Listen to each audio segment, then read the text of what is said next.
It'd be a shame if I had to kill you if you said anything.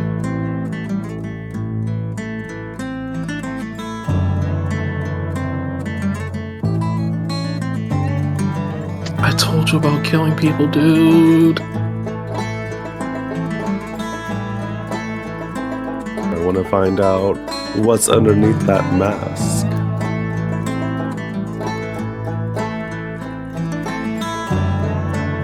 I'm not wearing a mask. I have fur.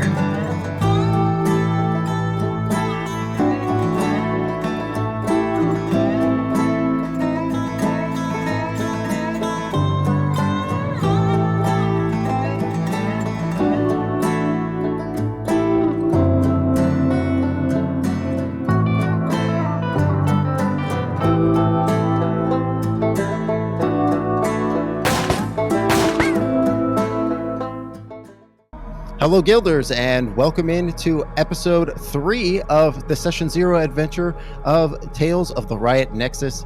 I'm Timbo the Wizard. My pronouns are he, him, and I'm going to be your Dungeon Master this evening. We're going to be diving straight into the gullet of the Ouroboros, but before we do that, we're going to go around and introduce the players very briefly.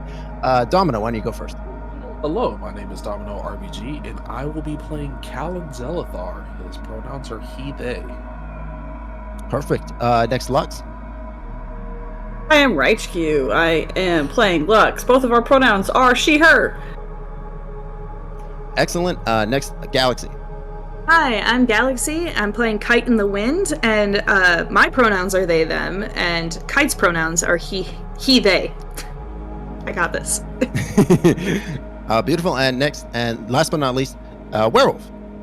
Hello. My name is Wherewolfbf, and my pronouns are they, them. I'm playing Lance a Little, and his pronouns are he, him.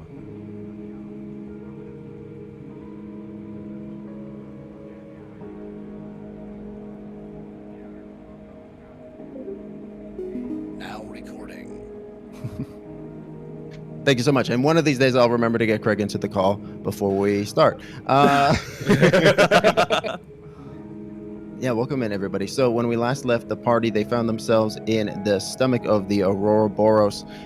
They had, at the quaint town of Stomachton, a somewhat free-owned, I guess, metropolis built out of the wrecked pieces of spelljammers that had washed up to their metallic docks and shores. While there was a bit of a corporate presence in the town, it definitely was mostly free enterprise, as well as the conglomeration would call it, just idols going about their lives and not working, not a part of not working, as it were.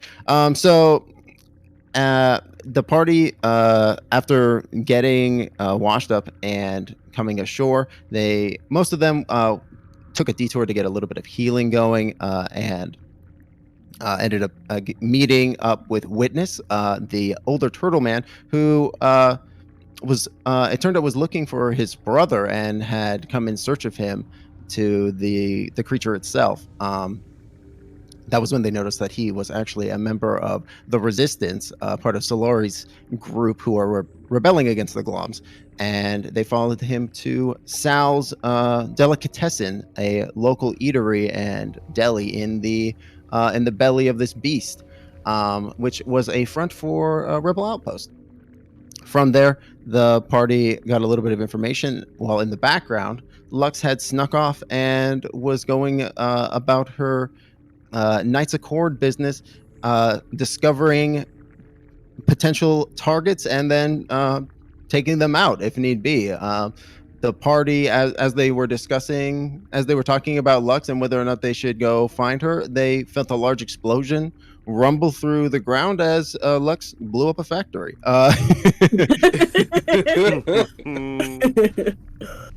After which she quickly rendezvoused with the party. After which, the party ended up getting, they were told that Witness's brother, whose also name was Witness, although he went by Ness, had gone searching for the rod of the founder of the city, his magical implement, of the founder who had created Stomachton. in which they had assumed to be hidden away in the loot organ of the beast. The party was given a boat and asked to head off and try to find that place. With the idea of there being a spelljamming helm likely tucked away in this organ. As the party headed off, however, down the bayou, they saw their friends Sal the Goblin and Witness the Turtle Man being captured by conglomerate troopers as they and thrown in binds and walked off as they sailed away. They were then attacked by discorrelated humans on the river, and as which they ended up defeating and taking care of before settling into the loot organ itself, where they made a very curious discovery. They, as well as finding Witness, the Turtleman's brother, they also found a curious sentient spelljamming helm that had seemingly lost its memories. It was quite talkative and eager to escape the confines of the stomach, and upon putting him onto the raft that the party had sailed in on, asked to access their memories, and those who agreed, it used their thoughts to create a ship of their imagination, more or less, which ended up taking the form of a large sailing vessel, all pinks and oranges, like a setting sun, with this effervescent cloud forming and billowing out from underneath it, as though the cloud were supporting it, as it floated off into the sky. When we last left the crew, they were boarding the vessel and taking off.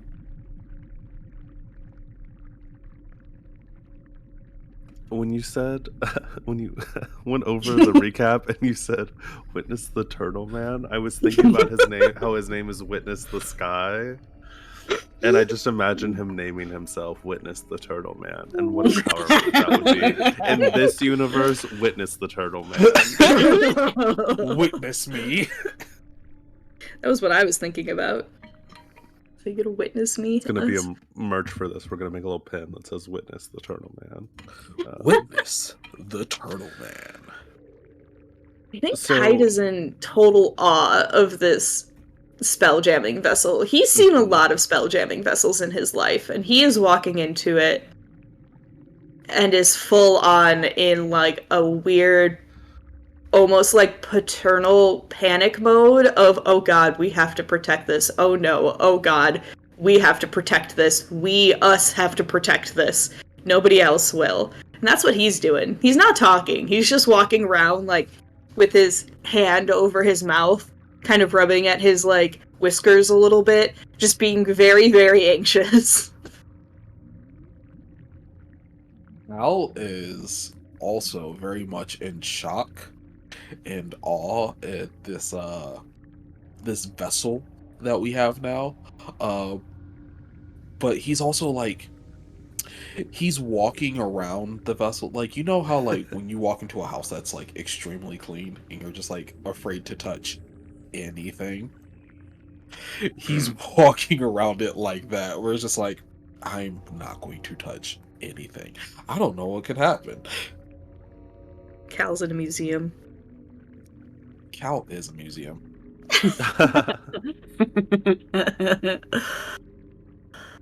This is absolutely darling. I'm obsessed. It looks beautiful.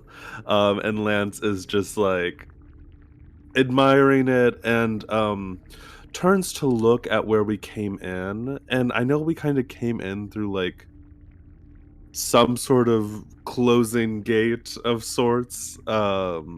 Do we think we'd be able to get back out that way? No, in fact, it looks like that appears to be a one-way kind of gap. As you kind of look backwards, it appears like kind of gnashing teeth on. It looks like it'd be very difficult to fly up it, but it does seem like the river continues and flows down a further bend. Interesting.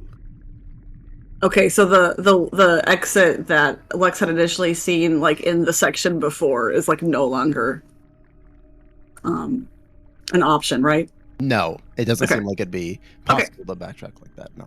Okay, that's right. Because we went down another set of, another set of claws. Whoops. Oh, did we ever go over like the other goodies? I was gonna Lux say. found? So Lux pulling this large crate onto the deck of the ship, like up the gangplank onto the ship, like with a loud thump as it clonks onto the deck. What is Lux's reaction to boarding the vessel? She is taking notice of what's inside and also trying to figure out herself before asking the helm about a way to get out of here. She wants to figure it out. But she is going to have to resign to asking helm shortly. So she is delaying it a little bit. And then she's just like, hey, how do we get out of here?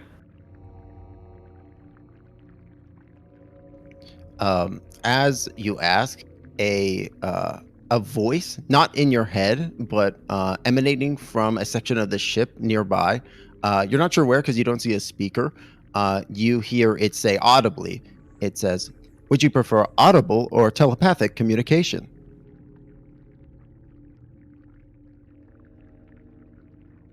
She pauses for a second. Audible for now, I guess. Preference selected. There is a path heading down this biliary fluid. If we continue this direction, it should lead to the entrance. From my scans of this being, its entire ecosystem is circular. If we head down far enough, we should be back at the beginning. Oh, interesting. It's a Klein bottle? That is correct. Okay, well, let's go then. That is a fun way to think of this. It is essentially a Klein bottle, yeah. We will get back to the other side, I guess. Yeah. Do we need to go help those people that we left in that town? Well, I think we probably should. If we keep going forward, I think we'll eventually get back to them, is what Helm was saying. When Kite says that, Witness goes, "What do you mean? What happened in the town?" Well, as we were leaving, we saw, the guy who runs the delicatessen and your brother get apprehended by, and then he pauses a little bit. Was it the Lathander people? I think it was the Lathander people. I don't know. Yes. There are so many corporations. Yes. It was Lathander. Mm-hmm. I'm trying to remember. Did y'all tell Witness that you'd seen his brother, or is this the first time that you mentioned it? This might be the first time we've mentioned it. I mentioned it last time. I thought we mentioned that we saw his brother, but I don't know if we told him that we saw his brother get arrested. I don't think we mentioned that last time. I think that is correct. Okay. No, definitely not. He goes, Did you just say my kid brother has just been arrested by Corpo goons? Unfortunately, yes. That is correct. Cal's thinking to himself, kid brother? You sound a lot more youthful than your kid brother. Yes. It's a mentality thing, He always spent all the days inside reading books and stuff, It's about, and Ness proudly shows off his rebel tattoo, which is much bolder and much more vibrant than you saw Wit's was, and he goes, the lifestyle keeps me a little bit more pep in my step. Otherwise, you don't make it to my age. Definitely, it's all you are as young as, or actually, you are as old as you think you are. I don't think that's how that works. I think you're as old as how many in astral space. Who knows? That's not how time works. Time means nothing in the astral sea, though, little guy. Time means everything. Time means But much does it- less within the stomach of a giant worm, whale, serpent, dragon. That's not how Listen. physics works. Well, think about it like this. I think that there's reason to believe that it would make sense. In the astral sea, there's dilation already, and we're in something incredibly dense, like infinitely dense in a manner of speaking. So things are different. Yes, but all of those are calculable. Listen, Certainly. we could argue about philosophy all day, but we should get It's back. not philosophy. There's math We should to get it. back so that we can.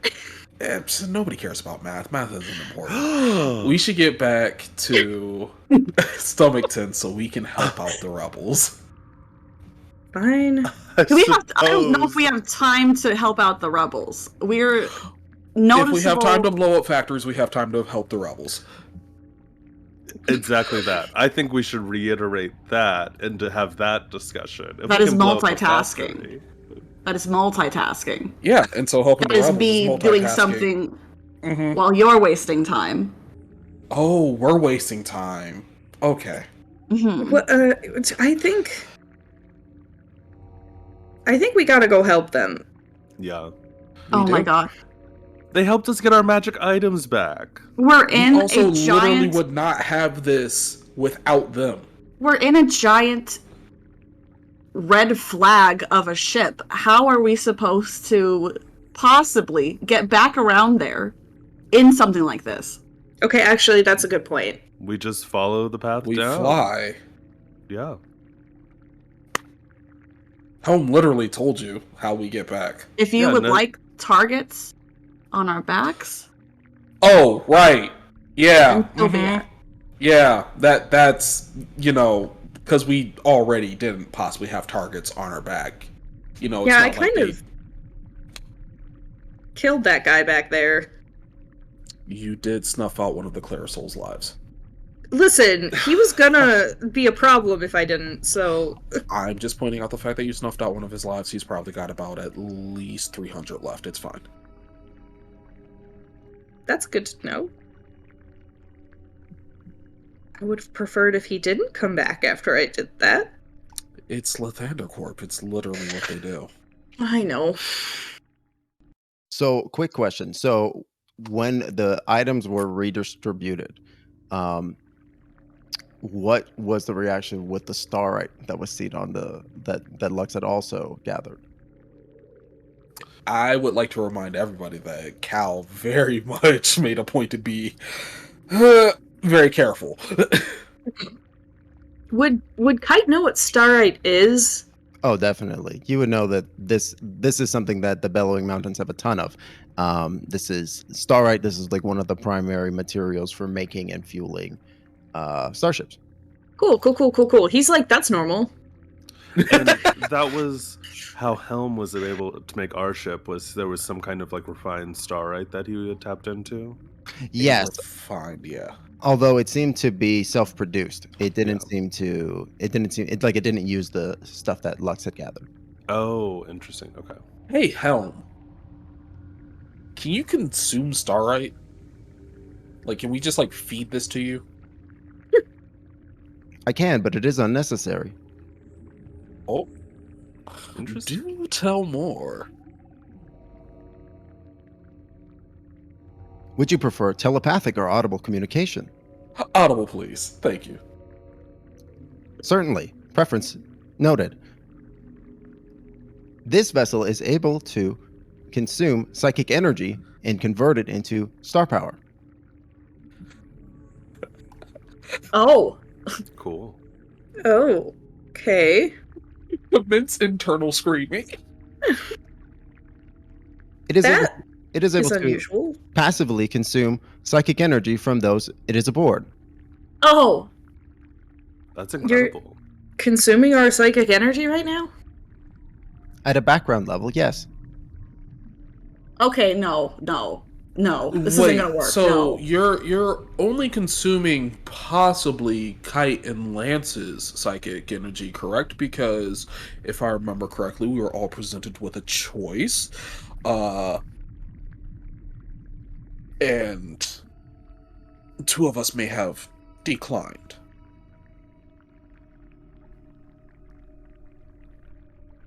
Helm doesn't respond. Helm? And Lance fully starts laughing and he goes, I mean, listen. It's a ship. What is it going to do? It's a Chronolorian ship, so we don't know. You keep Fair saying that. What does that mean exactly? Do you not know what a Chronolorian is? I mean, I know, but like, it doesn't. This shouldn't be working if it's from the Chronolorians, right? Why wouldn't it? The Chronolorians were more advanced than we are now. Well, yeah, but didn't a bunch of their stuff get destroyed? You can find remnants of it all over the sphere. Yeah, he like stops and is like looking very intently at the ship, like in a general direction of wherever the voice is coming from for Helm.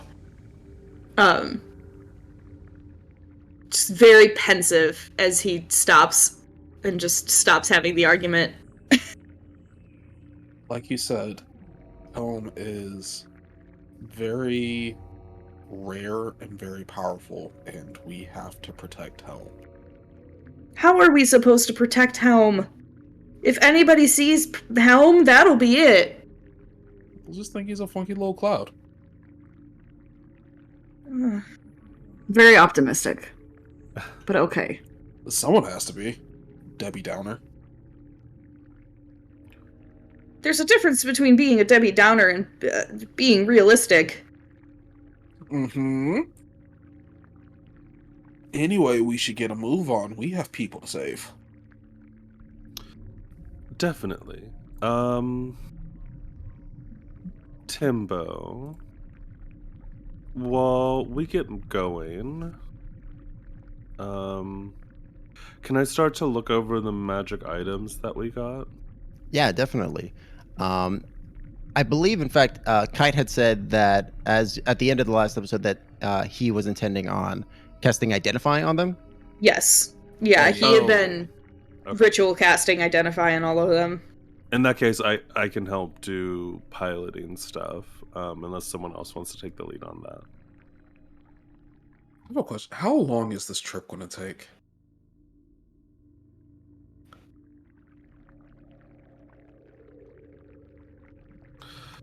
Well, we are in a living fractal currently, and from what we've gathered, it is looping on itself. And That was the an wonderful above table question, by the way. Oh, Yeah. then above table, I don't have an answer. I was going to be a smartass in character.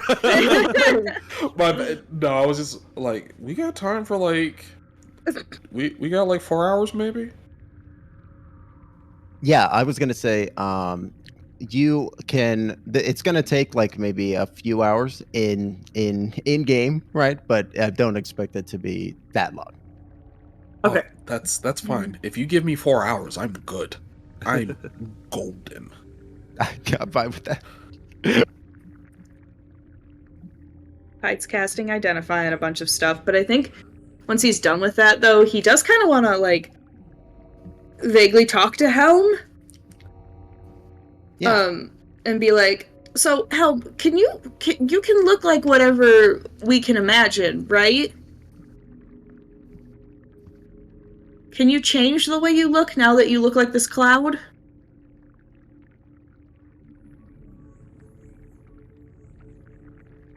Your analysis is correct.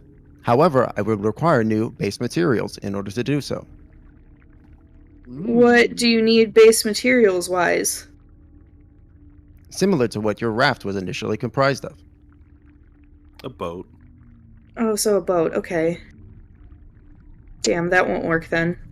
I don't have another boat. I mean, if we're gonna probably pass one. I'm sure we are. I'm sure we'll pass a boat, but it's such a lovely little spelljammer. Come on. It's No, I as was- conspicuous as someone's gonna find us. They're gonna see us. We're shouting at everybody to look at us. And on any given day, you could see a spelljammer that looks like a fish, one that looks like a harp, another that looks like just a dude's face. And I've seen one that I'm looks like a giant saying, space hamster. if we're trying to look like a nice 4-door sedan, that would draw more attention to us than anything.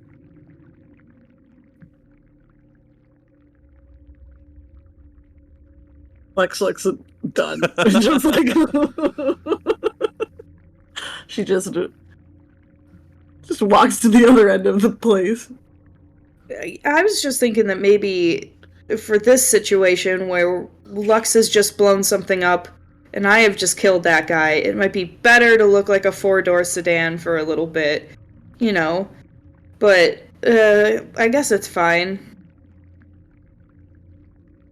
That one has sense. Helm says, I apologize. It's not your fault, Helm. If I had known what was going on, I probably would have picked something less conspicuous. Helm, I think you did a lovely job, and I would have picked this ship all over again. I appreciate it, Lance. I do like the way it looks. On another note, this vessel requires a name. Oh. Hmm. Cloud Catch. Just call it a ship. Isn't it just a ship? Well, I think Helm is asking for a name, basically. She has no sense of drama, of fun. I don't know. She has a dog. People who have dogs generally like fun. I think. Although I am unaware of current customs, generally docking procedures require a vessel to have a name for paperwork. Hmm. A ship does not work as a name. Well, I like Cloud Catch. Talking ship. No, we shouldn't call it that. That would draw a lot of attention to us. The talking ship. Are we worried about attention now? What about... I'm just saying. I believe that would be conspicuous. Yes. See? Stratosphere? Ooh. I like that. What about, What? Nimbus? Ooh, I do like Nimbus. What about the Twilight Nimbus? Ooh. I don't Has it got understand. the sunset going on? Yeah.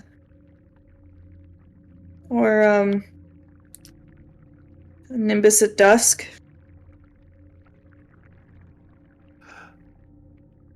Tabaxi names. Yeah, definitely. This Hey, ship has nothing to a do with name. it. Well, the Helm has a name.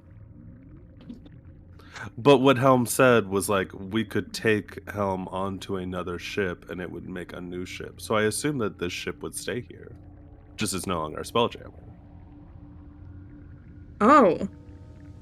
That's my assumption. I have no idea how Chronolorian tech works, but maybe. So if anything will work, we can just put two words together and it'll be fine. What about Twilight Nimbus amongst the nebula? I also like that. That is incredibly long. What's What wrong if with long in our names? hearts that's the full name and we just stuck to 2 words? What's wrong with names more than 2 words? Think about That could be the full name, and then we just call it Nimbus. You really only need Oh, one. that's fun. Yeah. Right. Really long name, but then it's just the Nimbus or Nimbus. Yeah. How do you feel about Twilight Nimbus amongst the nebula? Designation selected. Teenan. Okay. What Nimbus? That is a casual name. It seems fitting for Helm. I am quite partial to Helm. Well, I mean, we can still call Helm Helm. Helm doesn't necessarily have to share the name with the ship, right, Helm? As I am not the ship, that would make sense. See? All right, problem solved. Well, here's the big question. How do we fly you? Oh, I think I have some like Timbo. Lance probably has some spell jamming experience, right? Like a little vessel, a dinghy of sorts. Definitely. Yeah. Lance goes, I think that I have this. I've driven vessels before. Yes, in fact, anybody who can cast spells can drive a spelljammer. You just have to sit in the chair. Oh, that's fun. And I think all of you would know that as well, definitely. But I think that Lance is the only one who has actual hands-on experience with it. Yeah, that makes sense. Kite's parents never let him learn how to drive. Aww. Oh, poor Kite. Yeah, I'll sit down. And are we all good to go? I know there were... we got everything we need from here. We're good to go? Yep, I'm identifying all of the things. Cool. Yeah, I'm gonna go fly a ship. I'm just gonna go find, like, a nice little corner. And Cal's just gonna sit down. He gonna do a little astral trance. A widow astral trance. A little Little astral astral trance. trance. I think after love Kite it. has completed identifying things, he's going to use Arcane Recovery. No, I can't. I've already used it once. Never mind. Oh. He's fine. So, Lance, as you sit down onto Helm, you and interface with him, you feel it like when you sit at a spelljamming helm, you have this very surreal feeling of almost your body becoming the helm, like and you can see at any part of the helm, almost as if your perspective can be at any space inside of the ship. And that happens with Helm, but it's very curious in that when you are connected in this way, you sense another presence there, like one that you've never experienced in your time flying.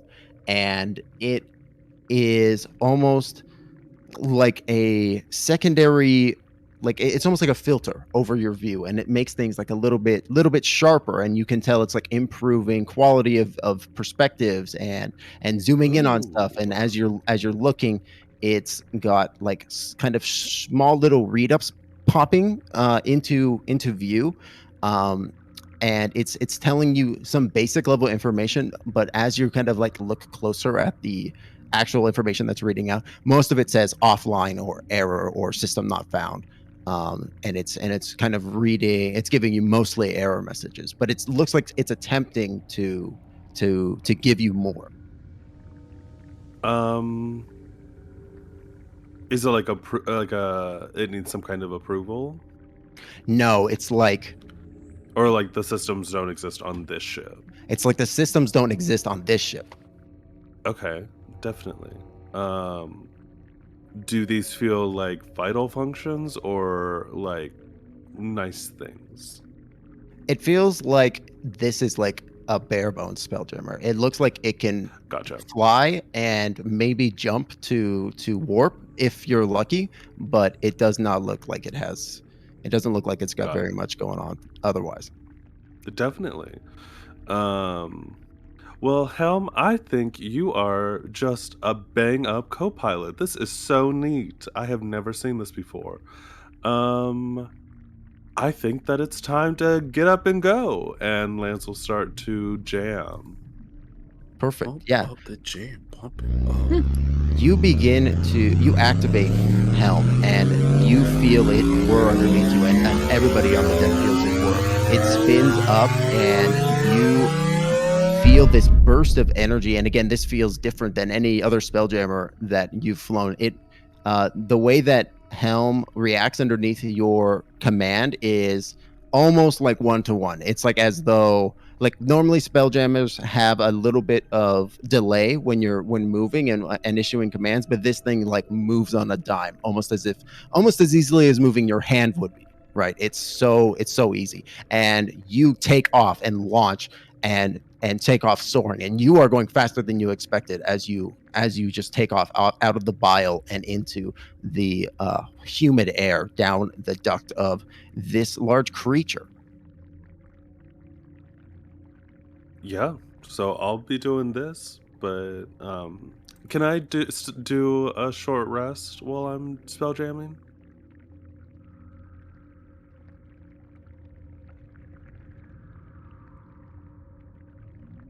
I'm gonna say no, not in That's this. fair. No, not that's in this fair. place. That's fair. Yeah, because it's just there's too much unfamiliar terrain, and Lots of walls. Yeah, no, and it's that's fair. shifting, and it's very curious. And Helm is giving you like heads up display on which tunnels to be taking and which passages to avoid. And who would have guessed, being able to move in 3-dimensional space inside of a fractaline creature that size really helps cut down on travel time. And you. For sure. While Helm's sensors are clearly offline, like you see long range sensors offline, short range sensors offline.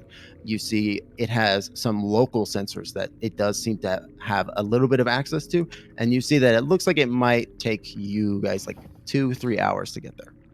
Gotcha. Okay. Yeah, then I'll be spelljamming here. What about 4? I could fly a little slower. Yeah, do 4. Above table because I need it.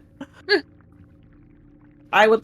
Okay, so if I can convince, Lance to do 4 hours.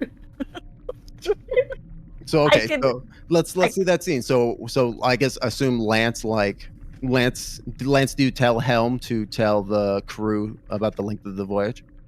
Yeah, I think so. I'll say, Helm, could you please let everyone know about our ETA? I think that we're on a good track, and I just want to make sure we're all ready. Perfect. Excellent. Helm will say, of course, Captain.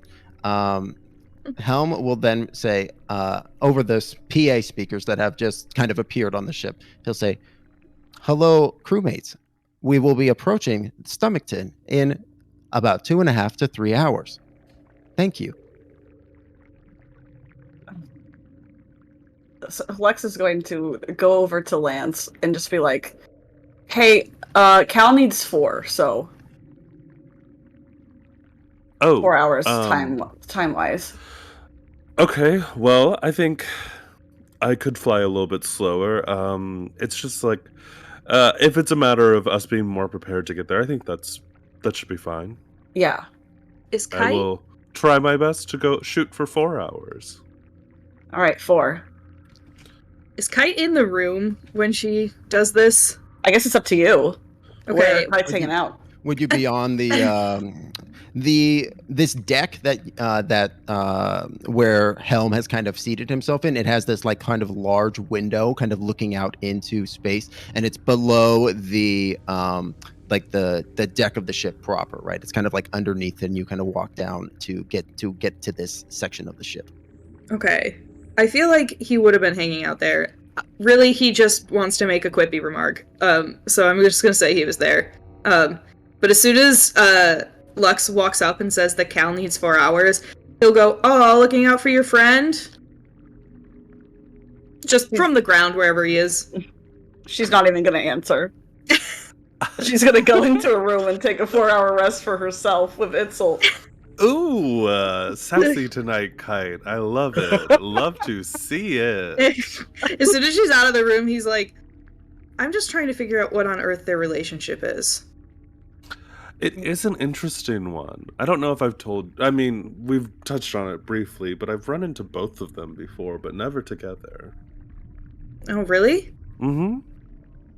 I am involved with sort of my timely duties, and that occasionally overlaps with what Lux does, and Cal, I think it's just serendipity. We keep seeing each other places. Are you sure he hasn't been following you? Well, it could be possible. He did blush when I winked at him, but it would be surprising if anyone were that talented to be ever know where to find me. Okay. Well, so long as you don't think it's a threat. I don't think so. Not this time. I would Okay. also like to add that probably anytime Lance has run into Cal was in shenanigans. Like whether it's being like chased by the police or he's just doing some like weird odd job at like an inn, and it's just like I cannot get a read on this guy. Yeah. Okay. Yeah, Kite's just like, I want to be sure. I mean, there's a lot of reasons someone might be following me, so it's not impossible that someone might be following you. No, that is true. But I don't know. I suppose I expect the best in those two for some reason. Either way, how are things going with your spell? Oh, fine. I've identified some of these things, and he'll just like start handing off things that he's identified. Timbo, did you give us a list of things that we found? I have not just yet, but I will go ahead and pass that to y'all very shortly. Okay. While that's happening, I am curious. So Lux, you head off and attempt to find a room. So what does that look like as Lux kind of looks around the ship? Well, I guess depending on how much space there is, how many rooms there are, she's kind of taken her time trying doors that are available as she sees them. Sure, yeah. If there aren't that many doors on the ship, you find several very small, like basically like closet-sized bedrooms that have kind of pull-out beds that flip down from the wall for easier access and more space. Okay. So she's probably just gonna go into the first one that she sees and close the door behind her, check on Itzel, see what size he is right now. I mean, if he's bigger than a puppy, he's probably not in her pocket anymore.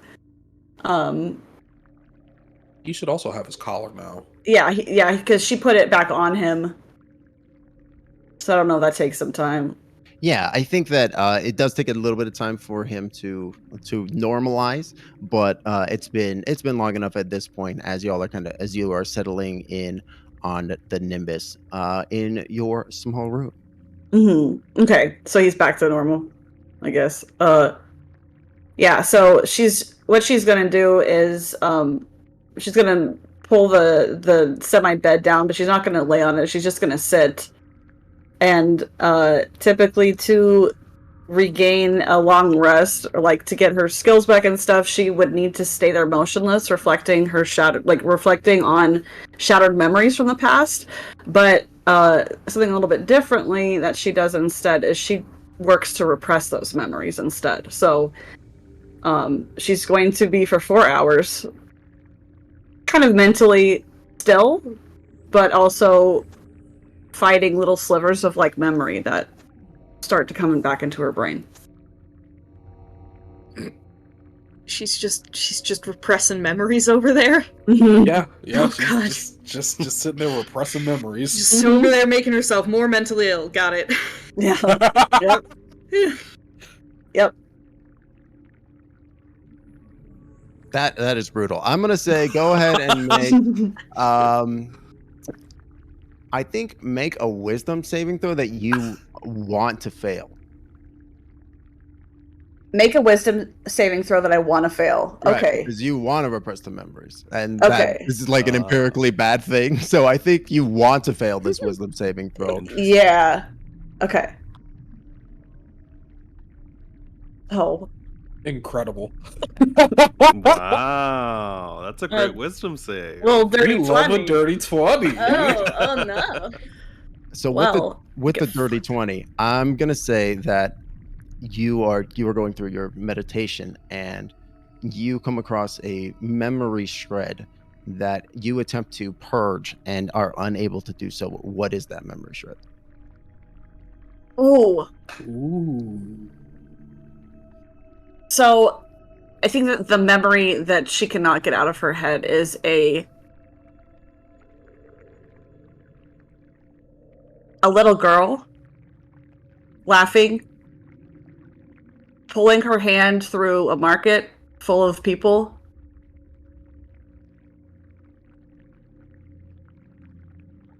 Just the sounds of the laughter are just there Oh. and echoing I love that. in her brain. Yeah. That's perfect. Yeah, and it's like you are like that. The market is crowded and filled with people, but above that racket of the market is just the laughter of this little girl whose face looks so familiar. But you knew her name at one point. Like you can feel the shape of it in your mouth and on your lips. Right? You could feel that you know it, but you can't quite get it out and say it. And as you are thinking about this, you feel the ship rock dramatically. Lance, we cut to Lance on the deck of the ship. You are on the helm of piloting the helm. You are immediately aware of two large blobs landing on the fore end and the aft end of the ship, on the front and the back of it. They are like blocking your view a little bit, and as you are sensing this, you feel the sensation of burning. Go ahead and make me a dexterity saving throw. Dexterity saving throw. Oh. Yep. It's an 8. That's an 8. Oh, Okay. no. Could You are- lady help me? I'm gonna say yes. Okay. Lady gives Wow. the help action. Incredible. 7. Okay. Oh, Me no. and lady are just flailing around. You're going to take 12 points of acid damage as these two large antibodies jump onto the Nimbus and their bodies begin to immediately erode the exterior. And in your mind, you feel Helm yelp at the pain that you feel simultaneously to him. How many points of damage was that? 12. Everybody go ahead and roll for initiative. Oh boy. I love how two of us are literally in a trance right now. Yeah. Well, to be fair, Lux got knocked out of the trance by the rocking of the ship. So I don't get a long rest. No. Well, as long as you can beat them in less than 10 minutes, you're good to go. Okay. We'll see.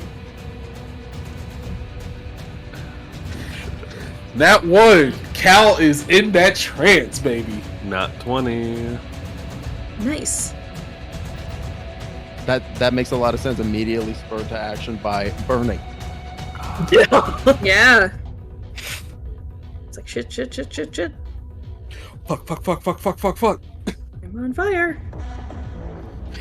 It burns.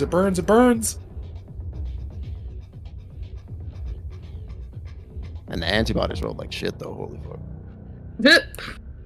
They mathematically cannot roll worse than me. You might be surprised by that. Oh. You got a 9, negative initiative. You got a 9, my friend. That's only because I have a +8 to initiative. That +8 is gonna save you in this moment, my friend.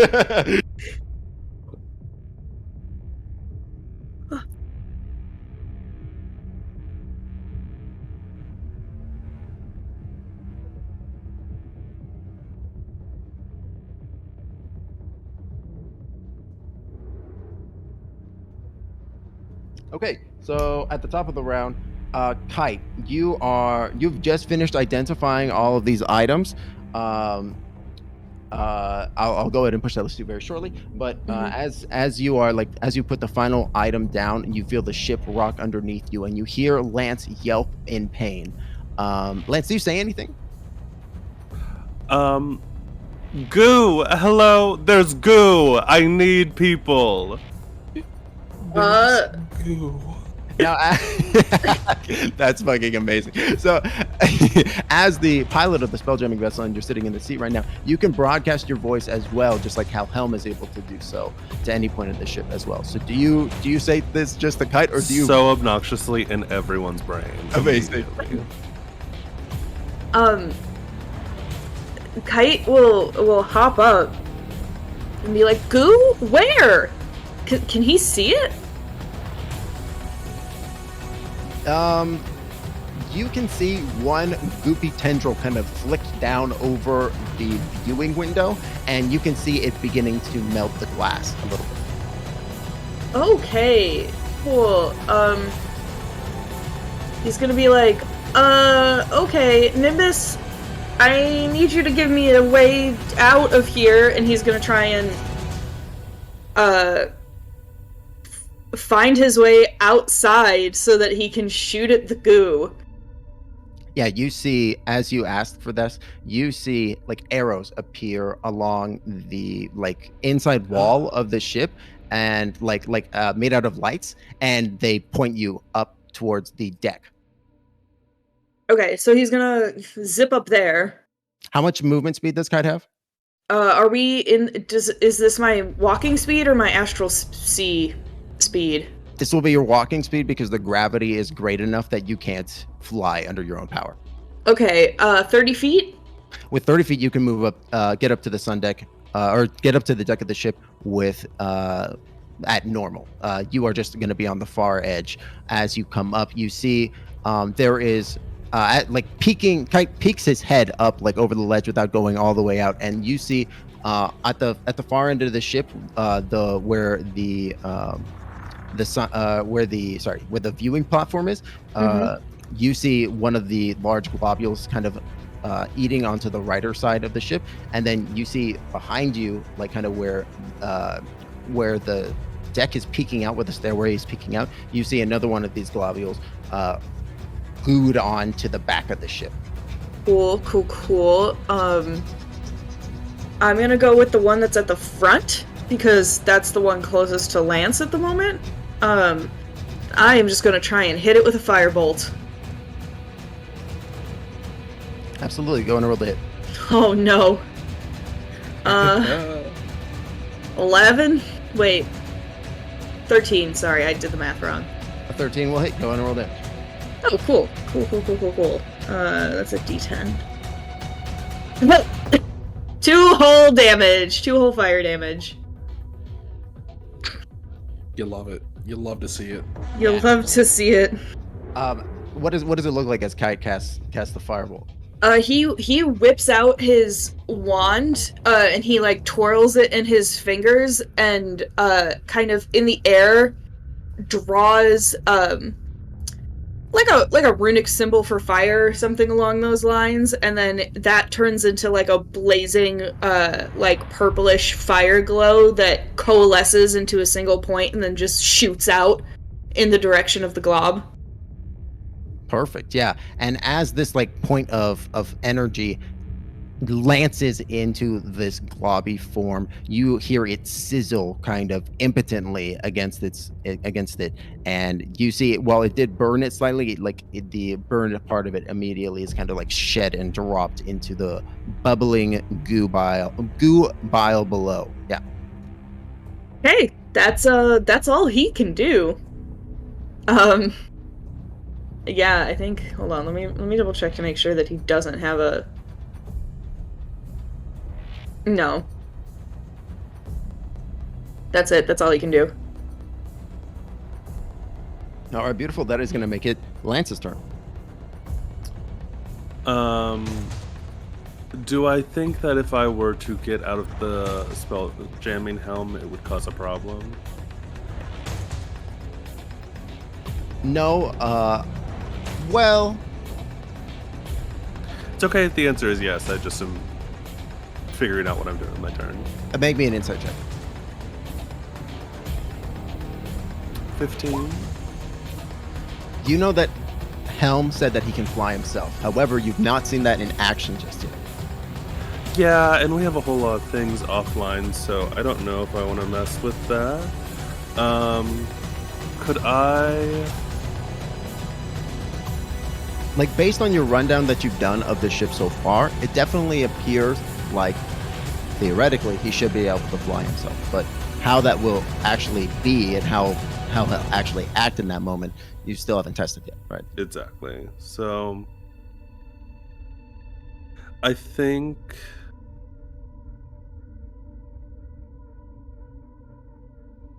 only a little bit has started coming over the viewing window. Like, I couldn't shoot a spell at the thing in front of me, could I? You could try to aim at one of the tentacles, but there is like a piece of glass in the way. Yeah, exactly. Okay. In that case, I don't know. I'm feeling spicy. Could I take a dodge action and try and do something fun? Actually, I know what I'm gonna do. I'm going to have Lady hang out in the seat. She shares an initiative with me, so bonus action, she's gonna augment, so she is toddler size now. Gonna leave her there. I'm going to head out of the space. So you get up from the chair. I will get up from the chair. Okay. As you step up from Helm, you hear Helm state, autopilot engaged. Will you be returning soon? Soon. And I will move out of the space. And when I step away out of the space, does it feel okay? You do feel like the ship kind of maybe moving a little bit more timidly than you had been doing so, but it seems like you're still moving in the correct direction. You don't see, like, as you kind of peek your head up, you don't see like the walls of the ship, of the creature moving closer or further away from you on either side. It seems to be like maintaining. Okay, I'm going to fire a chaos bolt at the one on top of the sort of cabin. The one on top of the viewing platform, or the opposite? Yeah, Okay, the gotcha. one that is kind of peeking in through the window. Sure. Yeah, go ahead and roll the hit. I need to go adjust something real quick. Okay. Just wanted to make sure I didn't have something equipped. Oh my god! Oh no. Well, so I get outside and I fire off a chaos bolt, and nothing happens. Well, not nothing happens. It just like totally like spins off in another direction, and me, Lance, I will also move to try and get a little bit of cover. I'm imagining it's like higher up, so I'm kind of like ducking behind a door. And Yeah, that'll be my turn. you kind of duck down behind the railing of the stairwell, kind of that leads up to the deck. Yeah, I almost feel like, so as you had fired off the chaos bolt, the shot was good, but then like maybe the deck of the ship trembled slightly, just enough to like drop your aim enough that it made it go wide past the creature. Yeah. Okay. That is going to make it Lux's turn. Lux, you are roused very suddenly from this. What should we call this? A repression session? Repression session. Hey! Oh my god. Perfect. Repression session is so good. It is. It was very good. So I think that she is probably feeling very off, because I can imagine it's sort of like when you're startled awake because you had a dream that you're falling. Mm-hmm.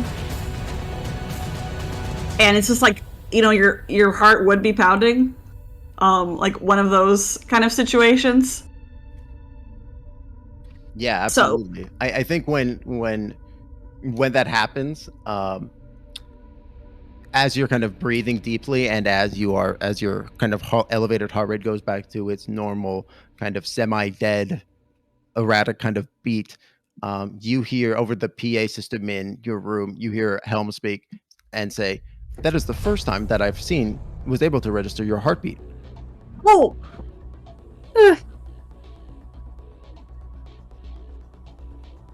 She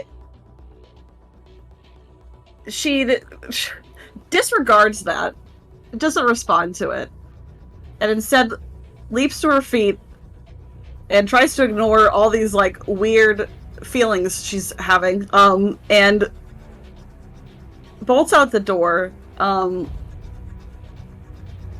So with Cal's trances, what knocks him out of those? What would she know that? He's conscious the whole time. So like, how did it bring you out? Like if you're conscious, so would that snap you out of it? Oh, well, I mean, what's up, Timbo? I was going to say, Lance very loudly announced mentally that that the ship is getting fucked up. Okay, so she would not need to worry about Cal. Yeah, you would know that Cal would know, definitely. Okay, cool.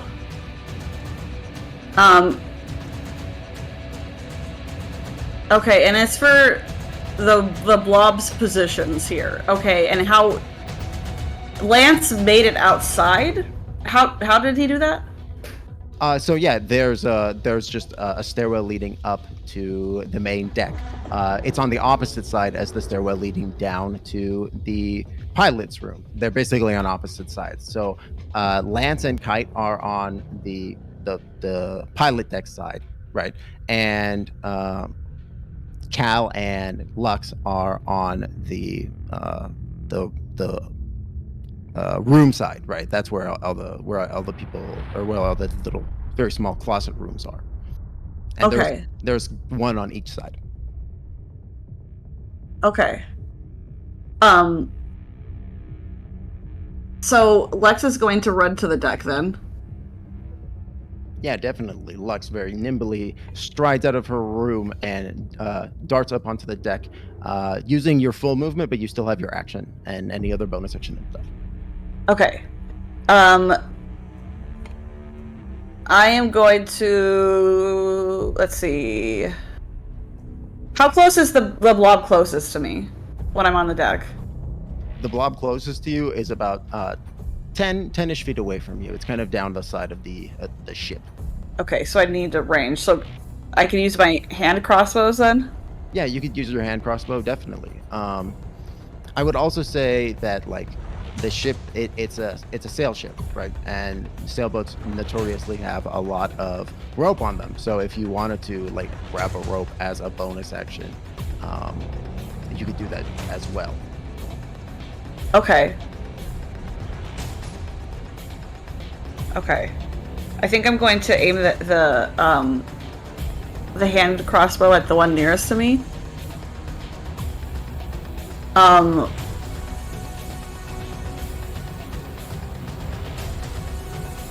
And can I hide?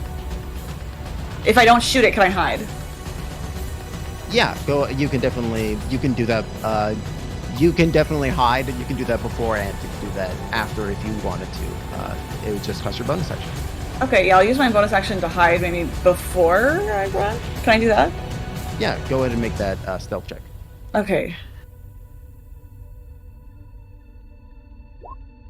Yes. 22. Yeah, especially since you were like coming from a space below deck, you just move silently. You're like running in just that specific way that you've been trained to.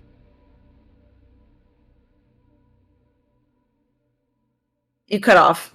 Oh, sorry. Minimizing your steps in order to make as little a sound as possible as you dart across the floor of the Nimbus and up to the deck of the ship, definitely feeling hidden from this large gelatinous creature. Go ahead and roll to hit with your hand crossbow. Okay. And 19 will definitely hit. Go ahead and roll damage. Okay. With sneak attack. Okay.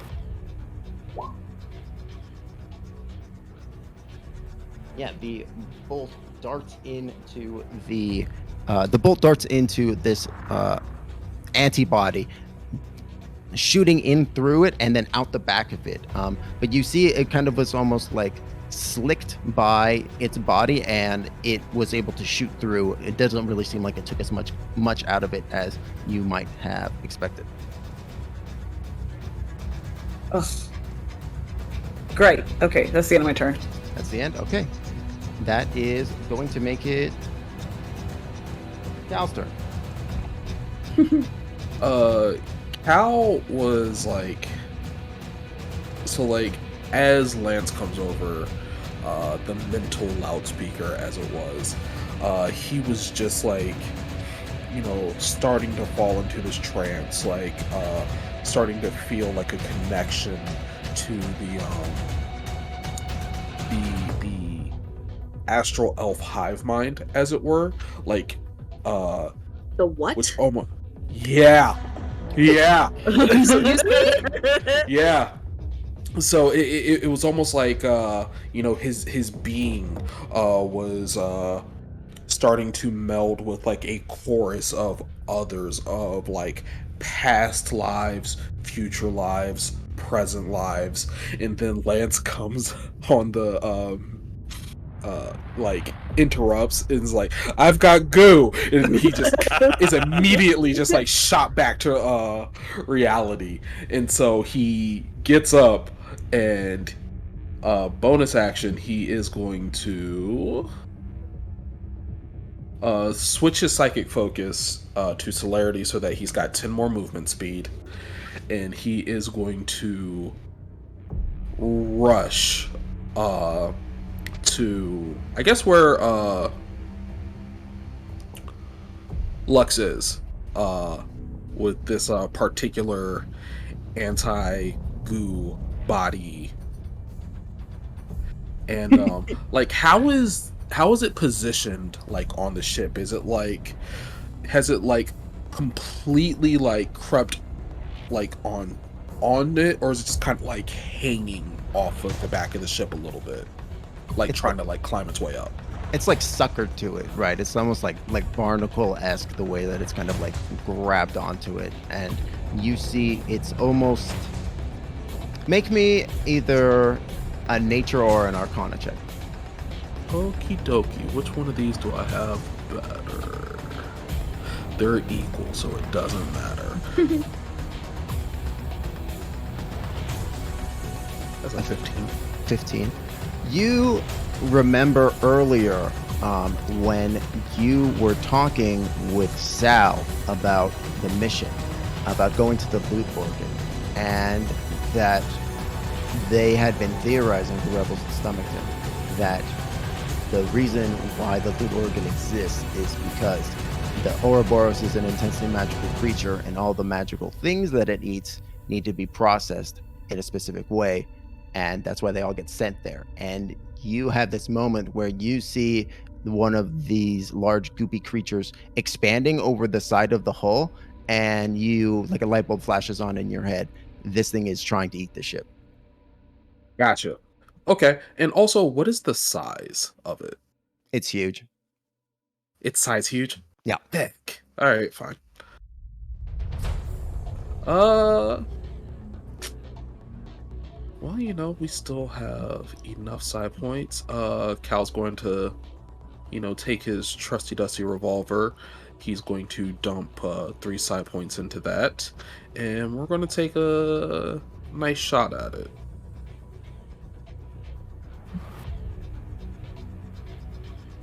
Ooh, yeah, 21 definitely hits. Go ahead and roll damage.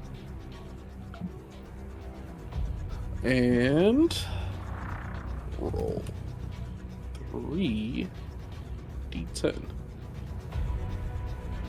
So 20.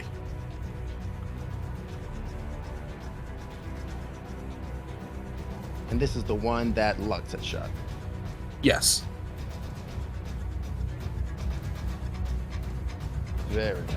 Yeah, you see that almost as though the crossbow bolt had scored a path for your gunshot. Like, you line it up and you hit the exact same spot that Lux had hit with her bolt.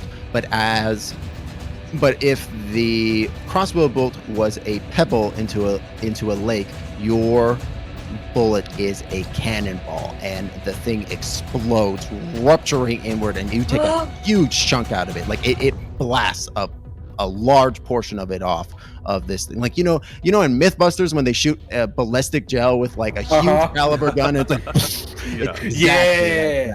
like that moment. Oh.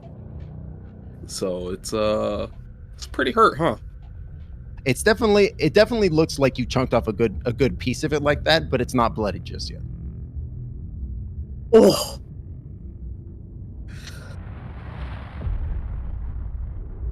Gross. Anything more for Cal? That is going to be the end of his turn. All right, that is going to make it the antibodies' turns. The first antibody, the one over on Lance and Kite's end, is going to just continue doing what it had been doing when it dropped in, and just continuing to expand over the side of the ship. The first time you all didn't hear Helm yelp, but this time you all do hear him yelp in your minds. You hear just a garbled like psychic chirp in your head. It's not like a scream so much as just like almost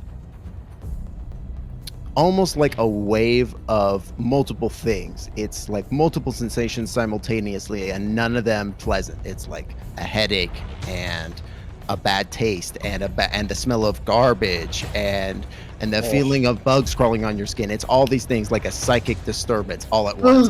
But it only lasts for half a second.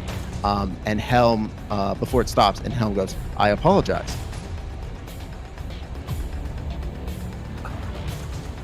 You doing all right, buddy? "This is a new sensation for me. I will do better to keep it in check. I apologize." It's okay, buddy. Just feel it out. It's okay. The second antibody, though, the one that Cal just took a huge chunk of, is going to rapidly move towards him, and is just going to try to roll him over. It doesn't have enough movement speed in order to be able to. It has to use all of its movement speed and its action in order to be able to get to Cal and roll over him. But it's going to do so. So Cal, I need you to make me a strength saving throw as this thing just comes rushing at you. A strength saving throw. Okay, dokie. That's not good. Oh, What was the roll? I got a 5. Oh yeah, you go inside of this large antibody. You are slurped into it, and it burns as you are consumed by it. Like it feels very, very unpleasant as you are pulled into the antibody. Also, as an inherently magical creature of an astral elf, you feel it begin to sap at you. Go ahead and make me a Constitution saving throw.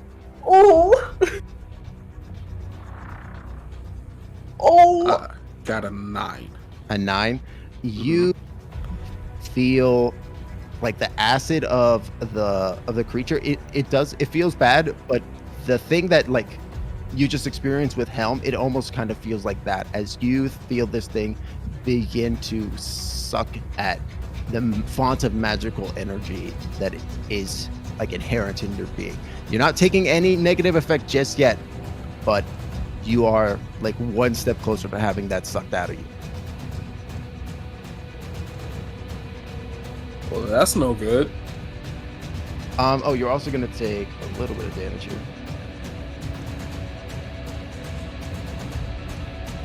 Take 8 acid damage as well. Oh, dang. Okay. And that's the antibody's turn. That is going to make it Kite's turn.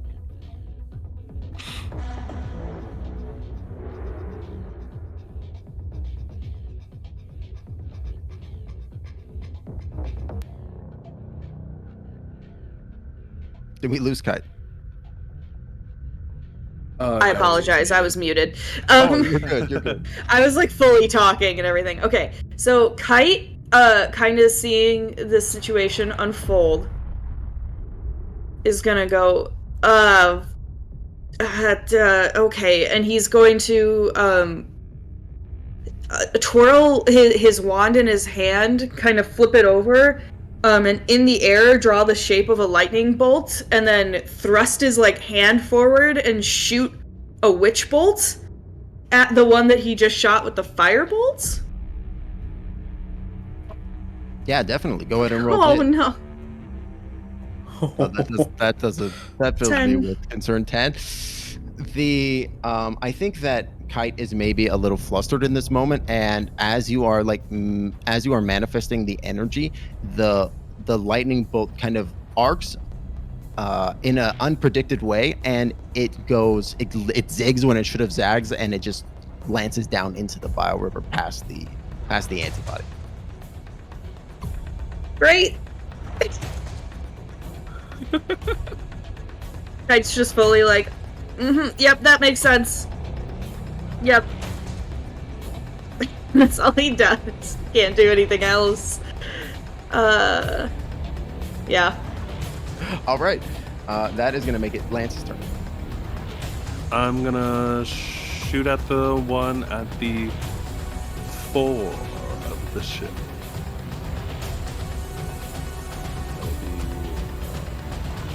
I should really save that. So I'll do a fireball.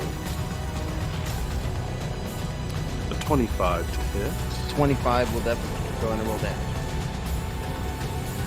And this is the one next to you and Kite, right? For 1 point. For 1 point. And Lance is going, I am not doing much help out here. I'm going to go back inside and pilot. And he'll use his movement to get back inside and hop in the seat. You're just going to leave Kite? The thing is, I have 3 hit points. Oh, it's so fair. you know. The thing is, being at the helm is also probably not a great idea, but I don't know. At least I'll be inside the ship, so if I fall, I'm not gonna like roll off the side of a sailboat into acid. Yeah, that's fair. Yep. And I can soak a hit for the ship maybe. So I'm in the seat. So Lance, firing off this firebolt, collides with the side of the antibody. It makes literally no mark. It just fizzles as it connects. Seeing that, just turns. It goes back inside the ship.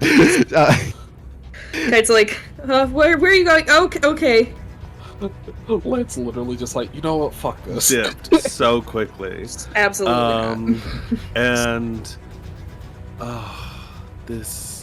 these antibodies, do they also kind of have a fractal vibe to them? I know you said like the bioflora and fauna do. These do as well? Yes. If you had to guess, this is probably some aspect of the Ouroboros in some way. Could I kind of shoot a message to Lady and have her on her turn try to communicate with the antibodies? Sure, definitely. We'll just have Lady take her turn, like on your turn, so you can have Lady do stuff if you'd like. So maybe not. I don't know what their level of coherence is going to be. So if not full communication, just like trying to mask us as being a-okay with the immune system, and I will encourage her to go do that. Let me pull up the Astral Familiar stat block. Yeah, definitely. Or and the Fractal Familiar, rather. And as you convince the lady to go do this, you are sitting down at the helm.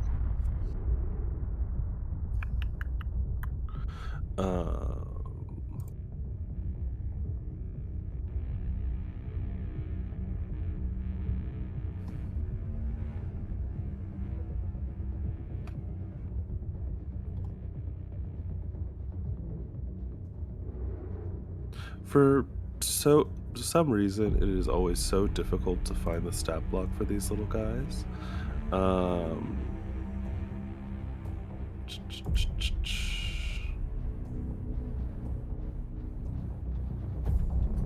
But yeah, as you sit down at the helm, Oh yeah, sorry, I am at the helm. Yes. Oh no, you're good. As you sit down at the helm, you hear Helm say to you, "I apologize for the feedback earlier. I will do my best to limit feedback to my best of my ability."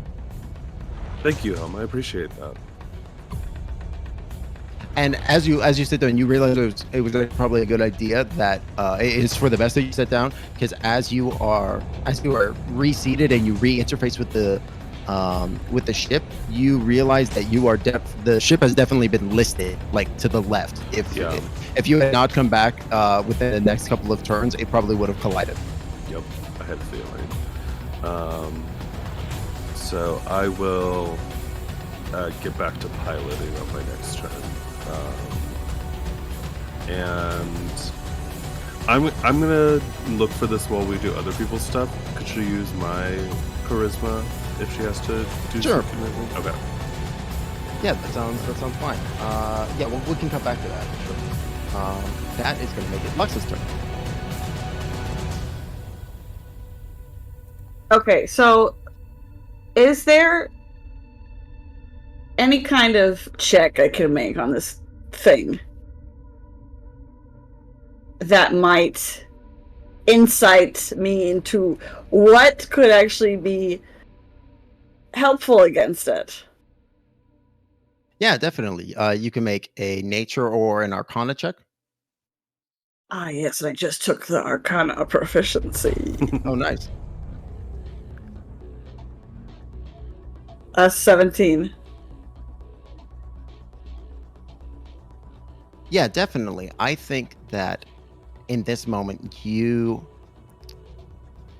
are kind of like still in this kind of like semi trance state, maybe a little bit. Like your memories are still bubbling forth like a font, right? Like you don't have like, once it started, it's a little difficult for you to stop it midway through, right? Yeah, with everything going on, yeah. Exactly. And from this font bubbles forth the memory of Kite being grappled by by one of the large tentacles of the Ouroboros, and him using a what seemed to be like a poison cat claw to poison this tentacle, right? You also remember, I believe it was Lance using a little bit of psychic damage on the tentacle as well, which also seemed to be quite effective. Cal. Oh, I think also Cal did psychic damage to it too, but I think Lance did it as well with a chaos bolt in the first episode. Mm-hmm. Oh, yeah. Okay. All right. Well, I personally don't have a poison, but is Kite in ear's reach of me? That's yeah, a good question. yeah, y'all are both on the deck. Okay.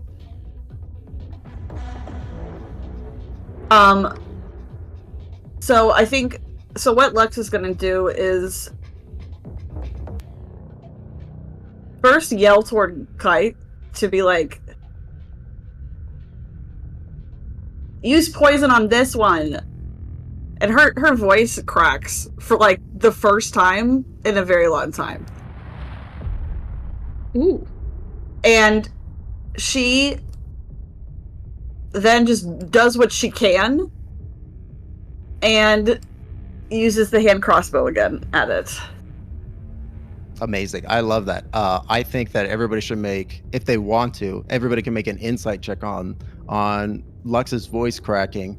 Well, I totally am. In that moment. Ooh. Oh, we're gonna. 23.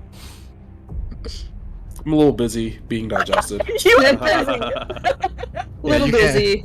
You can't hear it like through the goop. It's just muffled totally. Damn. What do they insight from that, Lux? What like, obviously there's like a level of panic due to the situation, but does it feel like in that moment it's something deeper as well? Yeah, for sure. Yeah, I think that, I mean, especially Lance would also would not expect this from her at all. Mm-hmm. I think Lance would be somebody who would have never seen any kind of faltering or anything like that, or any kind of, I guess, semblance of anything other than getting the job done, I guess. So hearing this is like, something is different. I guess that could be construed how he wants to, but something has changed.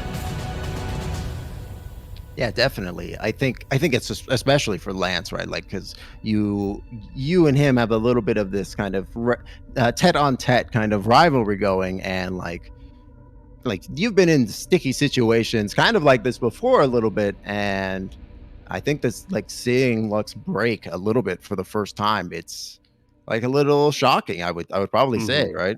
Yeah. For sure. Yes, absolutely. Yeah, and I mean, for Kite, it would probably just be like, it would just be a very sudden shift in how Kite has perceived her so far. Okay. Yeah, something like, I think that Kite definitely gets that, like, it's more than just y'all are being attacked by these big amoeba things. Like, it's not something like, the reaction is like something deeper for sure. Yeah, it's like not battle related. Right. Right, exactly. Yeah. Amazing. And so you said you roll to attack? Yeah. Yeah, go ahead and roll the hit. 12. Again, the crossbow bolt just kind of, this one kind of skips over the skin of this creature as it kind of lances, as it shoots away from it. At least you didn't hit Cal. Yeah. God. Anything more for Lux? Does she have to hide again? She would need to hide again. Okay.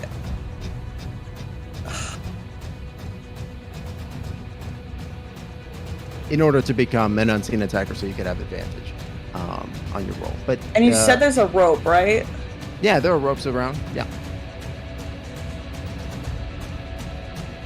Like, there's also like a main sail, like right next to you. There's two sails on this boat. There's one at the fore end and one at the aft end, like where the two stairwells come up.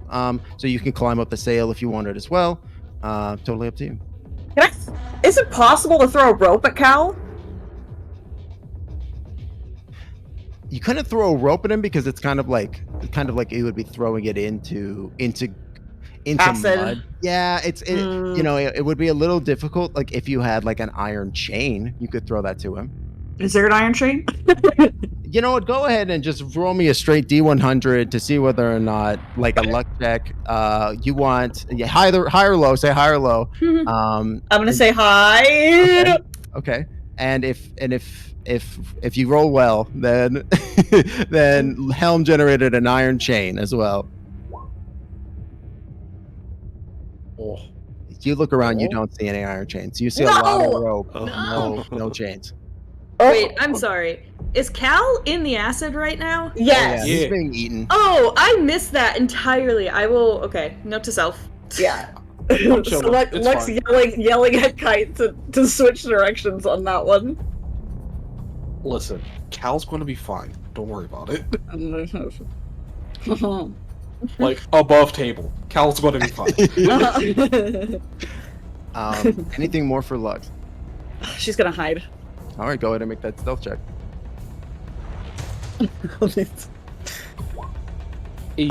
Yeah. 17, not bad. Yeah, you duck back down, kind of behind the railing a little bit of the stairwell, back, like, hoping to be unseen. Awesome. That is going to make it Cal's turn.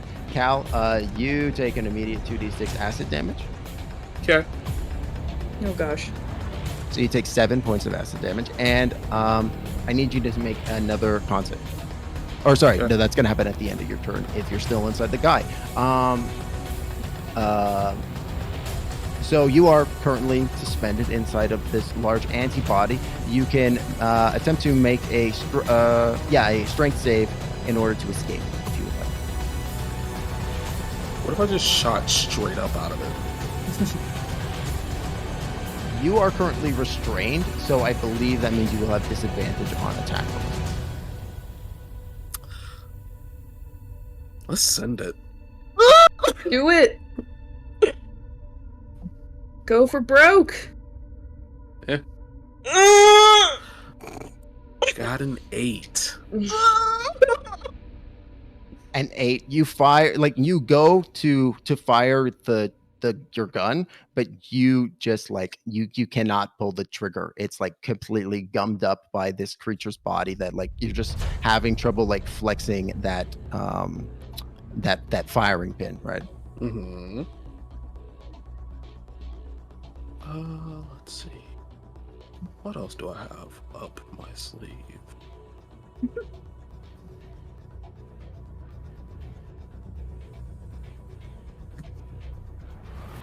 So that's my attack action. Still have... So, like, would trying to get out of it be a move action?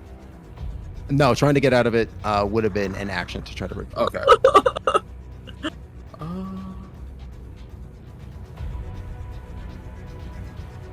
Can I teleport out of this? Yeah, like absolutely, like Misty Step or some such. Yeah, I'm gonna just Starlight Step.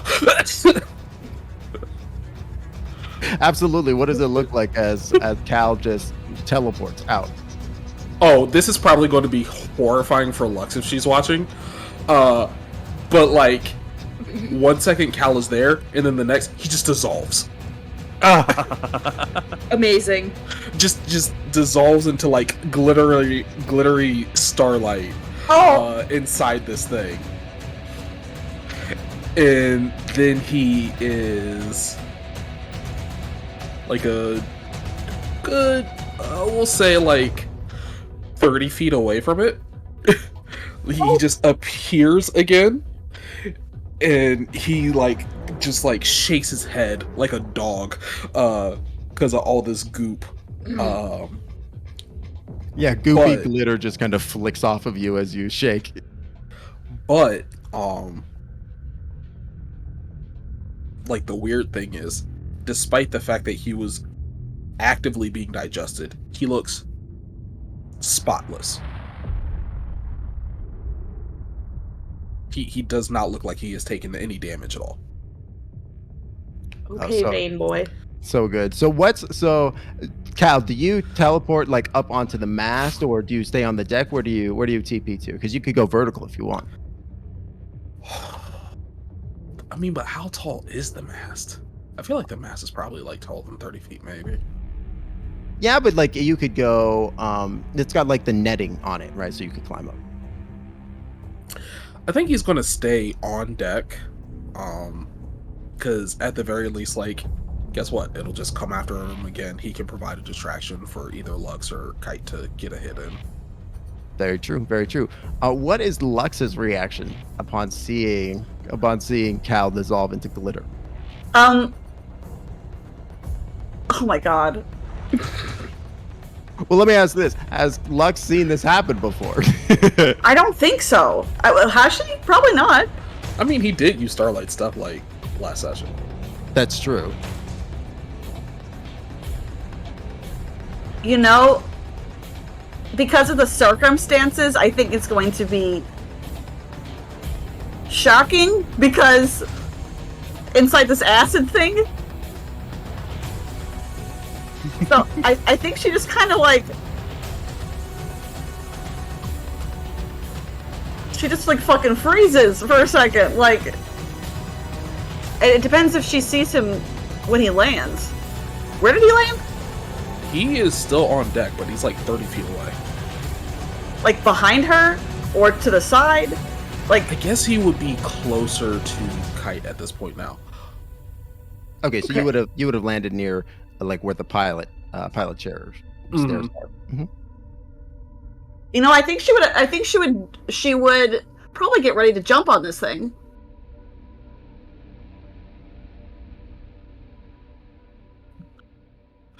I have a question. Sure.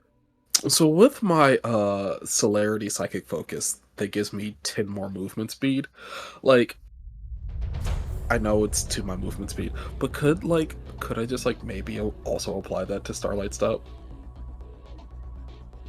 It probably is only one psychic thing at a time, right? A psychic focus is just whatever focus he has at that time. Yeah, like a spellcasting focus. But Starlight Step is just a ability he has. So disciplines you can change into, you can switch into at any time, like almost like a stance. Focuses you can change into on each bonus action, kind of like a stance, but you can use a discipline regardless of what focus you have. But he's been using the Celerity Psychic focus since we started combat. I see. You know what? I'm gonna say yes because I think that's awesome. Hell yeah! So he's even closer to Kite. Oh my god! Awesome. Yeah, and as you do so, you see welling up the opposite side of the Nimbus is another one of these large things. Oh, good. Oh, sorry. That's because there have been two this whole time, right? Yeah. Oh my god. Sorry, I just wanted to make sure it didn't sound like there was a third one all of a sudden. Okay. But Okay. Kite's going to hear Cal just like suddenly be like, 2 of them? It's like, yeah. Oh my god. Wait, so I guess Lux would have to look and see if. I guess Lux over is- at Kite. Lux was yelling at Kite like a moment ago, wasn't she? Yeah. So like, it'd be reasonable to assume that she's maybe looking in that direction. I After also think that like hearing Cal yell, "There's 2 of them," also would be a pretty good indicator he's fine. Yeah, Yeah. 100%. Okay, yeah. In that case, she goes from being very, very tense and looking like she's gonna fucking tackle this thing and murder it, to hearing Cal and just being like, "What the fuck is wrong with you?" What are you talking about? What do you mean? She goes, "Shut up." Did you want him to stay in there? Focus! Poison! Basic. That's it for Cal? Yeah. All right, that is going to make it the antibody's turn. The antibody who just got his snack taken from him is going to continue up the direction where his snack initially came from, kind of mindlessly searching for that, which just happens to be where Lux is standing. So Lux, it comes barreling towards you. And I do apologize, this was my mistake. Lux, go ahead and make a dexterity saving throw, not a strength save. That was my bad. You know what? That would have made a world of difference, Timbo. Sorry. Okay, dexterity? Dexterity. Okay. We good. Now, what's your dex save, dog? My dex is a +3. Okay, so swiftly moving on. 17. Sorry, that's my bad. All good. It's fine. So with the 17 dex, you see this thing coming, and in the same way that it had come for Cal, and you jump out of the way to the side as it kind of moves in that direction. It doesn't move very far, but it's going to double move, so it moves 40 feet, and it's kind of in the middle of the deck between the two groups at this point. The other antibody is going to continue to consume the Nimbus. That is going to put us at the top with Kite. Okay. Kite is like, poison? Question mark. And he's going to do the closest thing to poison he has, which is use Sapping Sting, so it needs to make a Constitution saving throw. Okay. Oh. I got a 3 on the die, so... Okay. So, it needs to... It takes 3 necrotic damage, and it falls prone. Okay.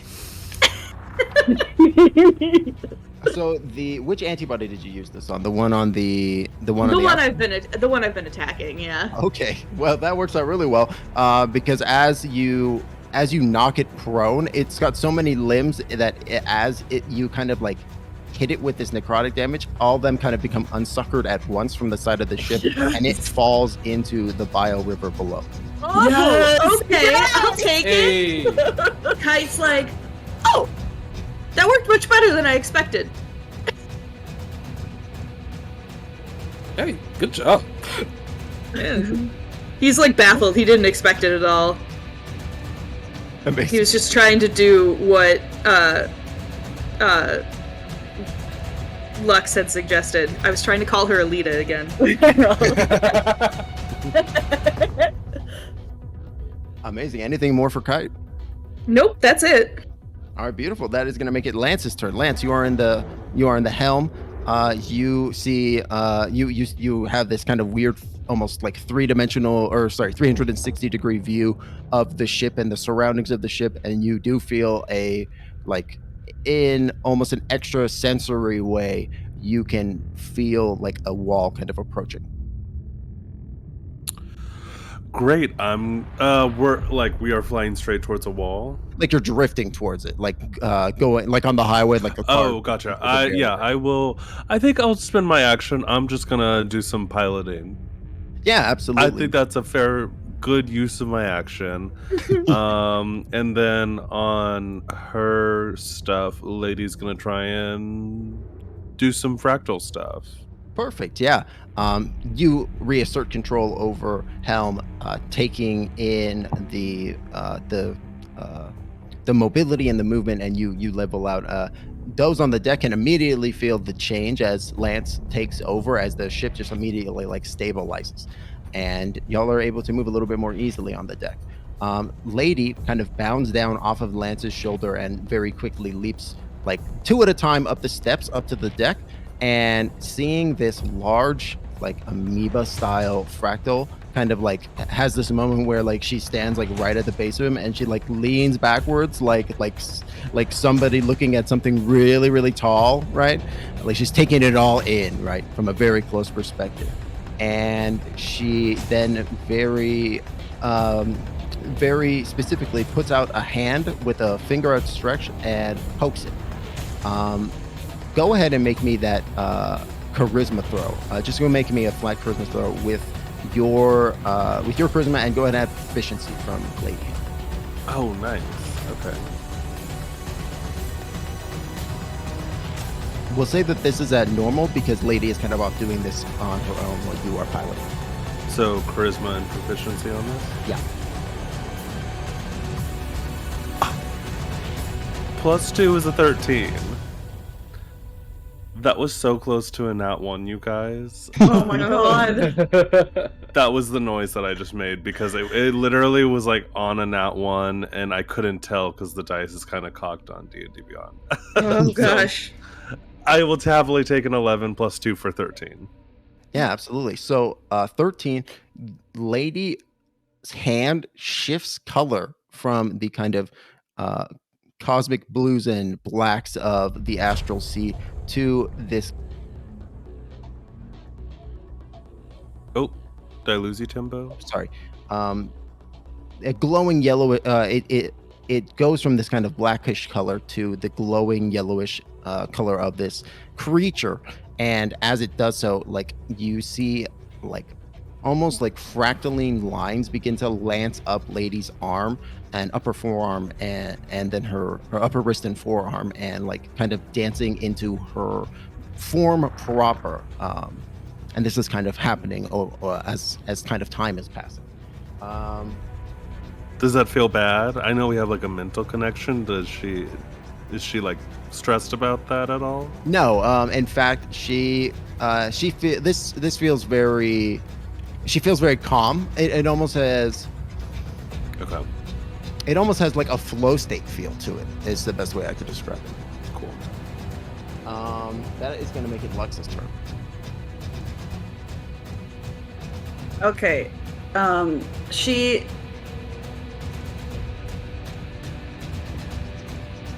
So first she's, no, not first, because she's in hide right now. She currently can't do that much with this thing, so she's just gonna shoot it again. Because, that's really all she can do at the moment. But she is gonna yell, "Or psychic!" Amazing. Since Cal's back. I love that. And then she's gonna try it again. Oh my god. You are hidden, so that's 24, which hits. Fuck yeah! Good old. Yeah! Okay. 14? 14 points of damage.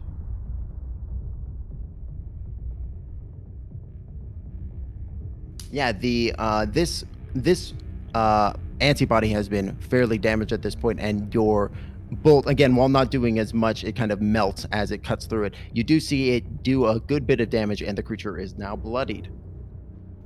Yes! Anything more? And just hide again, just in case, I guess. Sure. All right. That is going to make it Cal's turn. Oh, sorry. Go ahead and make that stealth check for me as well, Lux. Oh, yeah. Oh. A 13. You kind of feel one of the pseudopods of the antibody kind of extend your direction a little bit. You feel like you may have caught this thing's attention with this last attack. Ugh. Okay. All right, Cal. Cal's gonna learn he's gonna burn his last 2 side points for lethal strike, and we're going to attack this thing again. So 23 will do for 12 points of piercing. Man. and roll 2d10. 25.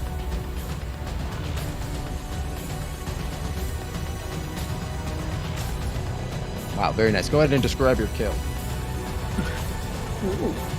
Well, now that he is out of like the muck, and he honestly probably like spent some time just like brushing gross gooness off of himself, and he looks up and he sees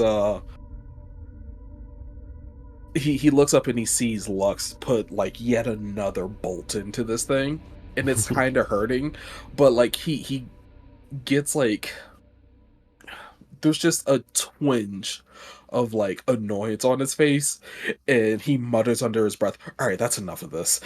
And he just twirls his revolver real quick, cocks back the hammer, and pulls it as he puts like the rest of his psionic energy into this last bullet. Yeah, and I think in this moment, both Lux and Kite are on deck, and they both see this, right? I think Kite might see it through the amoeba as they've kind of moved up. Lux might see this through the amoeba, and Kite is on the right side of Cal to see this. Maybe Kite only sees this from like Cal's like silhouette from behind, right? Mm-hmm. But they see Cal spin the revolver, and Cal's true prowess kind of shines in this moment as he just kind of effortlessly flicks the revolver and blasts it away, and he hits it dead center at what could be described as the antibody's heart. And as the bullet coated with the psionic energy penetrates through, it just detonates, and pieces of it go blasting off the side of the deck and splatter onto all of you and the walls, and just it's a huge amoeba mess on the deck of the ship now. Oh. Yeah. Kite's like, oh, this is the worst. How are we supposed to clean this up? It's like, I don't know, but I'm gonna go get it out of my fur immediately. Oh, it's in my ears. Oh, dude. Oh, I'm getting eaten by the thing. So gross. Oh, so I could imagine. Gross. It looked gross. Hey, Lux. You okay over there? I'm fine. She takes off her hood for a second so she can, like, shake it off and walks back down under the deck. Yeah, Kite is immediately inside of Nimbus going, Nimbus, is there a bathroom somewhere? Nimbus, is there a place where I can bathe? There is a facility down the hall, and again, the lights will appear, and it will take you past the holding room, past the cargo hold of the ship, which is a fairly kind of small, modest size, and back towards the cabins, and there is a small multifunction lavatory that is in the back there as well. Amazing. Kite is immediately trying to wash the gunk out of his ears. Oh, baby. Oh yeah, Yeah. absolutely. Again, very compacted, showers and cabinets begin to pop out of the walls and stuff like that as Cool. at your request. He is an unhappy camper. Yeah, no, I was waiting to use like the facilities, as it were. Kite is in there for an obnoxious amount of time. Why, To be honest, why is he like this? the gunk. Oh my The god. gunk is in his. It's This in my isn't. hair. It's not even him being vain. Think about how much fur he has and how much gunk is in it. It's all just covered in Yeah. Him and it's having a bad time. I guess we're not doing a long rest. Oh. Also, how many hit points does Lance have? 3!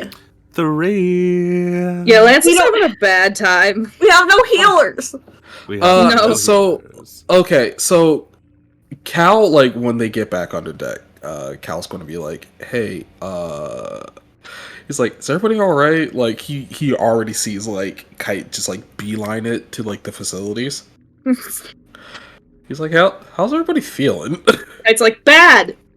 Lance is like deep in the spell jamming helm, like fully bucket seat style, and he just raises a thumb above his head and goes, "Feeling peachy, Shug." At 3 hit points, does Lance look bad?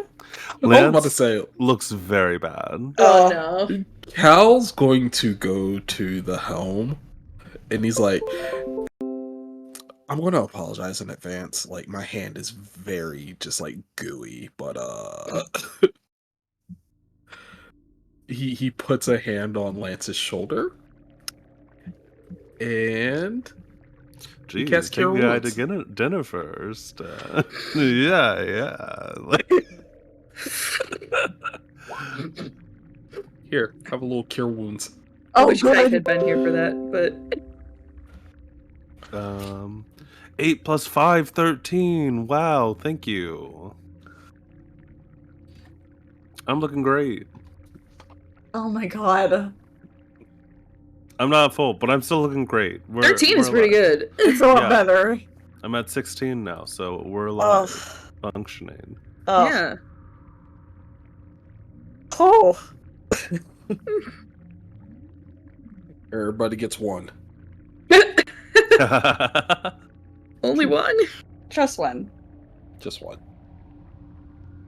One every, like, 4 hours Cal's able to rest. Like Sarah all over again. Everybody gets one!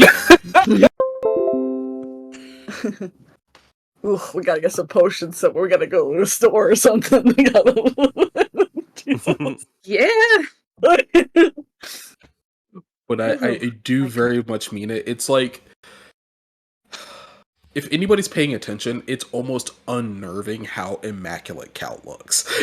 Like, Oh, yeah. other than being covered in goo. Cal, please. Why are you so soggy, yet so not soggy? Oh, do you want to know why? No, it's okay. You can say, I mean, if you want to tell me, you can, but I don't want to force it out of you. Oh, it's because we're in battle, at the top of his turn, he just gets like 4 temporary hit points. Oh, okay. Oh my god. That's why I was like, he's going to be fine, Tasty. because he's like swimming in temporary hit points. Wait. Temporary hit points don't stack, though. Do they not? No. Replace. Oh, Yeah. well, did that wrong. Oh well. It's okay. He's still fine. Yeah. Oh. It's frustrating. He's a very unhappy cat right now. Yeah. I mean, cats already don't really like being wet. Could you imagine if they had something wet and sticky on them? Bad. What if he was a Bengal, though? Like a Bengal tiger? No, like Bengal cats, because like they kind of like water. That's Oh, really? true. Oh, that was a stressful fight. It was. Oh I my have- god. You guys, I have no resources. Yeah, that's the thing is, Witch Bolt didn't work, so Kite has a single first level spell slot Me left, and too. that's it. Look at us. I do have my restore balances, but like advantage and disadvantages rolls just haven't been happening as far as I'm aware. Yeah, I have a Chronal Shift left at least, so I can make something re-roll. I have no psi points left. Wow, that's a feat. That's impressive. I only got Not one whale really, for the because grave. like think about all the combat we've been in, like since we started, and we have not been able to rest. And Good it's like point. We literally I only have 17 psi points. Dude, it went so bad. I was like, it was funny because in the battle I was like, why do I only have 3 hit points? And I was like, because we went from bugging the discorrelation to we're in a monster's throat and there's antibodies, and then we're on the run. Everything is and happening so fucking- much. We have not rested at all. We have not rested. We've not taken any breaks. Speaking of, let's go ahead and take our first break here. Hello, Guilders, and welcome back to Tales of the Riot Nexus. Thank you so much for your patience. We're going to go ahead and dive back into the session. So when we last left the party, they had taken on the antibodies that had been attacking the ship and had righteously slew or knocked them off, and we're continuing down the way back towards Stomachton at Helm's discretion. Y'all do have a couple more hours, so you can, if you have the ability to take a long rest during a 4-hour time span, you can finish that up. You can also take a short rest as well. How nice it is. Kite is gonna go over to Lance once he's gotten all of the gunk out of his fur. Mm-hmm. He's gonna go, do you want to go take a little bit of a break? I can probably fly for a bit. Helm seems to know what they're doing. Sure. It's a breeze to drive. That would be nice. I'm feeling a lot better since Cal helped me out after those 2 blobbies were gone. However, a rest would be nice. Yeah, why don't you go do that? I mean, I know how to drive. It'll be fine. Do I believe that?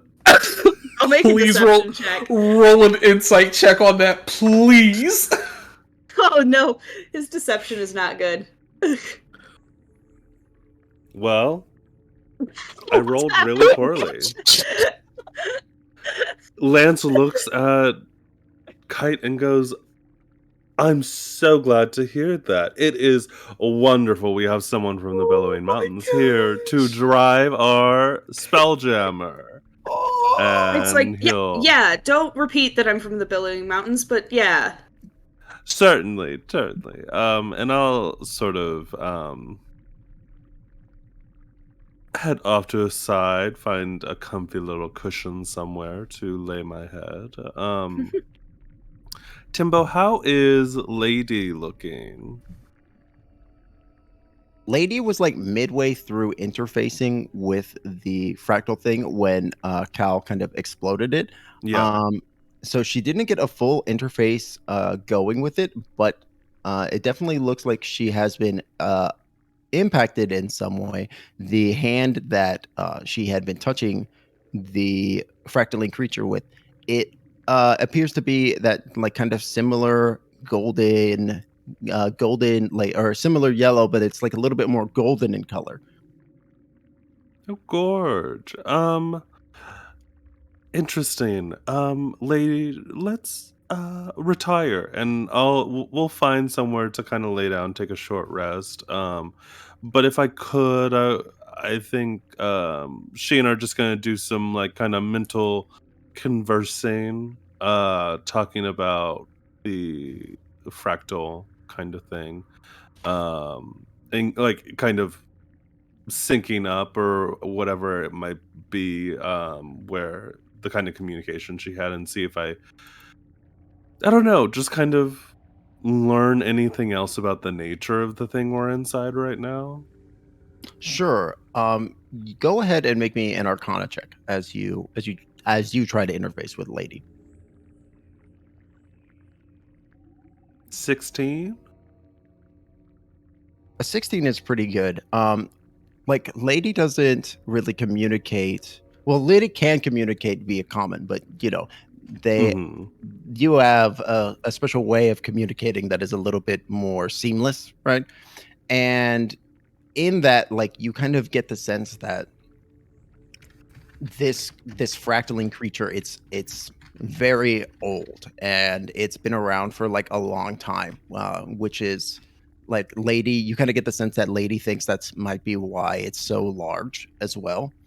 And as you continue to like just kind of like quote unquote talk through the Mhm. general understanding that Lady has come to, like, and kind of subsumed into herself from her interaction with the antibody, you recognize that Lady now possesses a little bit of a new ability. She can increase one size category past what she had previously been able to do. So what was the previous maximum? I think it was like large, right?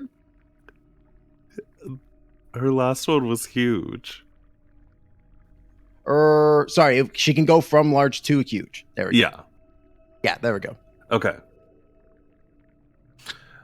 Oh no, you're right. She bumped. She couldn't go up to huge, but now she's at huge. Okay, Now she awesome. can go up to huge. That's wild. We're gonna change from her riding my shoulder to me riding her shoulder into battle. Basic. Oh my gosh. Immediately. Oh, That's incredible, and so exciting. And yeah, we'll just take a little rest in the back. Pull out my adult coloring book and enjoy that while I rest in the back. Beautiful. Awesome. Kite, you sit down at the helm. Mhm. And Kite has never flown a spelljammer before, right? Nope. So but I would assume that he's probably read a bunch of books about it. Like he's Oh, probably he's probably well Tons. versed. Yeah, right. Absolutely. I'm gonna go ahead and say make me a dexterity, just straight dexterity check. Unless Oh, you have boy. like vehicle proficiency or something equivalent. I don't think I do. Yeah, no, I don't.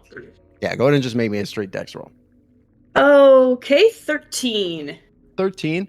It's a little difficult to get your kind of head wrapped around. It's a much different way of seeing the world than you're kind of used to, but you pick it up fairly quickly and you get the sense that Helm is definitely helping you along with this.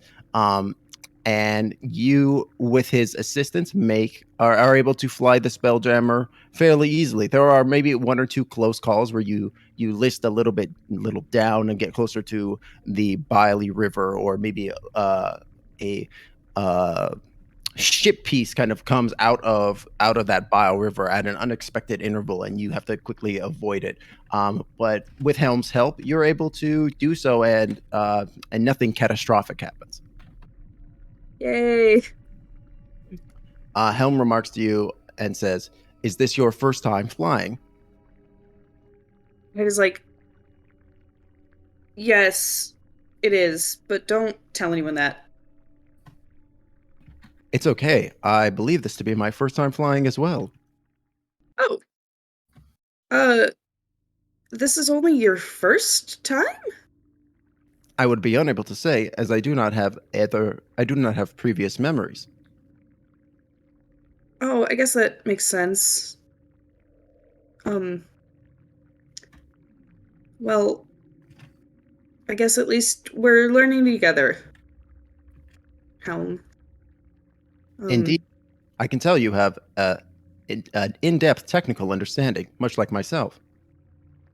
Yes, I've spent a lot of time around spelljammers. I just haven't really had the opportunity to fly one before. So I guess it's not dissimilar to what you've experienced then. Kite, make me an insight check. Oh, come on. 12. 12. You're interfaced with the ship right now, and there is a moment like as you're talking about, as Kite's talking about that they've been around ships, you get this like sense of stillness from Helm, almost as if they're thinking. Like when somebody says something really interesting and then the other person falls silent as they consider. Okay. Kite will kind of pause, let Helm have a chance to like collect their thoughts, and then Kite will say, did you have questions? Helm will say, I was curious if you'd ever seen another Helm like myself. Oh, no, you're very special. How so? Well, you're rare. I've never seen one like you, and I'm from a place that has lots and lots of spelljamming ships. You've seen my memories, at least some of them, right? That is true. I've never seen anything like you, and I've never even heard of anything like you. Right? He hasn't like heard of anyone trying to create this type of technology or trying to like find it or having it even. You've heard of Right. people trying to make this tech for ages. This is like a huge part of the Bellowing Mountains design, like aspiration, but they've never been successful. The closest Okay. that they've come to is at the closest like animal intelligence, but the marketplace is already pretty well cornered on animal intelligence ships thanks to Eldath with their large bug vessels.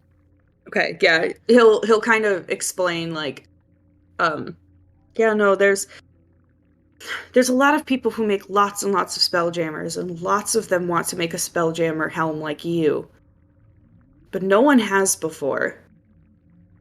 At least, I mean, obviously someone made you, but no one from our time and our understanding of the world and our understanding of history has ever made anything like you, Helm. Helm will say, so I am alone. Well, I guess in a sense you are. But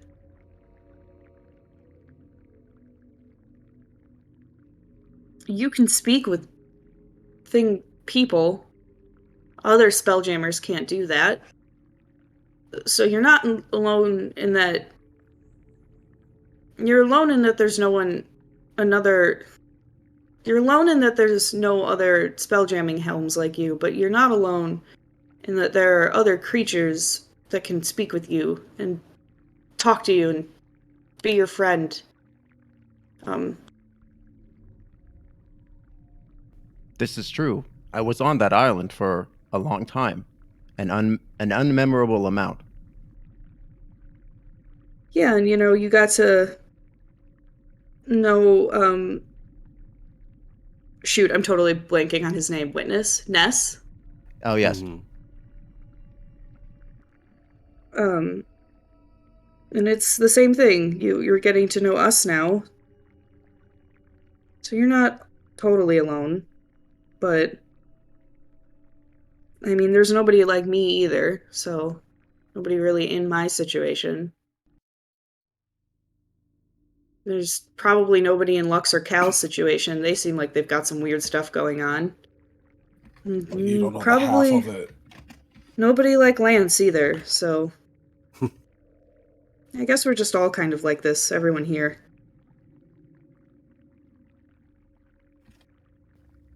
Helm says, I will have to take comfort in us being alone together. Yeah, that's the best thing you can do right now, I think. All right, awesome. And with that, we cut over to Cal. So Cal, what is Cal doing in this moment? Hal has gone back to complete his trance.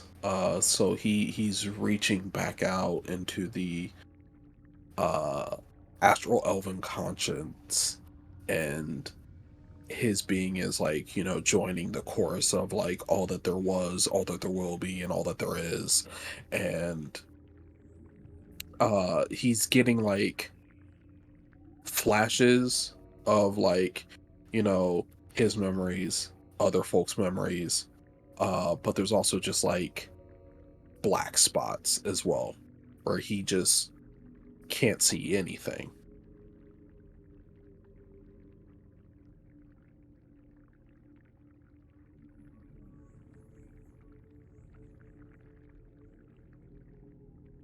And so with that, he, kind of like plucks from that unified conscience. He plucks forth skills that he thinks would be useful. Which as of right now would be, he picks up a proficiency in sleight of hand, and he also picks up a proficiency in, man, what's a wild ass weapon? A I'm sickle. gonna say like I'm gonna say a scythe. Yeah. Oh yeah, we match. Yeah. Just he has proficiency in scythes for the rest of the day now. Amazing. Yeah. I think the memory that flashes into your mind is that of a strong Astro Oven, like field hand, who is wielding a scythe, but they are doing so in such a way that they clearly have intense training in sleight of hand, like they're spinning it and like arcing it around them. And what is also clearly like martial moves, and you're seeing this happen under like a deep, like azure purple sky above you. And there's like, as this is kind of happening, like it's clear that this is almost like on like an asteroid, like floating and orbiting through space as it's like rotating, as you're seeing from like this first person perspective, this manipulation of this site as this is happening. Amazing. Sick. All right, beautiful. I think that's everybody, right? Mm-hmm. All right, I awesome. believe so. Awesome. So that is gonna be how the crew spends their next few hours. Y'all are about 15-ish minutes from the what Helm is reporting to be the entrance of the duct to Stomachton. Y'all are gathered up on the deck with Ness, and starting to talk about your game strategy. What about Lux? Yeah. Oh, I I'm forgot sorry. to say what she was doing. Oh, I'm sorry. I thought that was the. Oh, wait, right. She got interrupted while she was doing her trance. My apologies. Go on. You're good. She, I think, first is going to, when she, when finally she's able to like clean herself up a bit, she's gonna have a moment where she is washing off her face and hair, and to do that she has to take her mask off and take her eye patch off as well. And is there a mirror in here? Definitely. There is a mirror? Okay. I think she's avoiding looking at the mirror, but she is wiping off her face.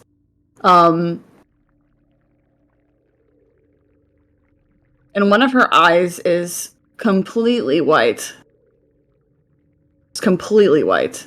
Mismatching the other one, the one that has been covered. And she has like scars on her face that's being covered up by the mask, and she has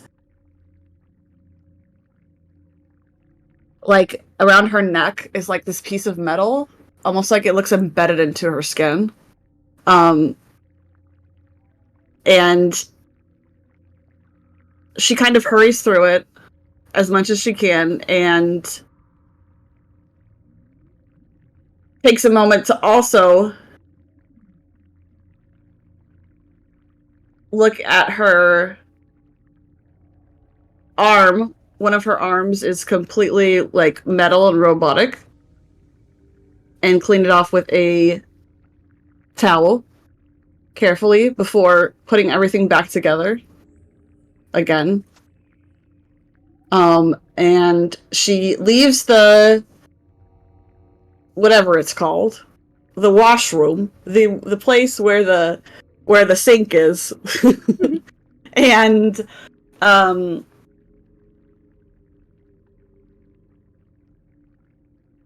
she has Itzel with her.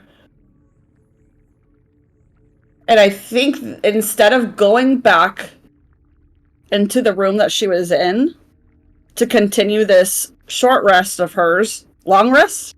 The long rest. she's got the 4 hours. Oh, yeah. I think she chooses to go and sit next to Cal while he's doing his thing. And continue her rest there. And instead of fighting the memory, for once she's just going to let it go. Ooh. And that's it.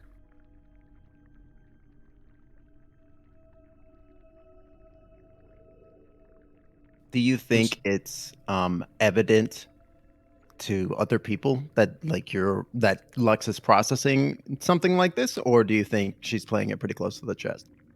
No. Yeah, it's pretty close to her chest. She probably looks like she does usually when she's repressing her memories.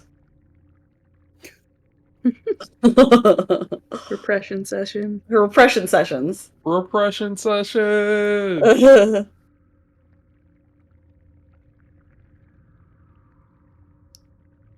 Okay, awesome. Then I think that brings us right back to the duct, as y'all are just a few some odd minutes away from Stomachton, talking about what the plan is.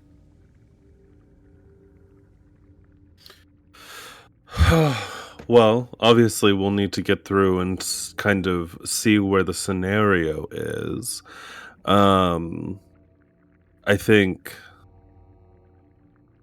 obviously going for Ness and the Butcher is important, but we might want to kind of gauge based off of where the influence of both Shedonism and Lightbringer are when we get there, I think.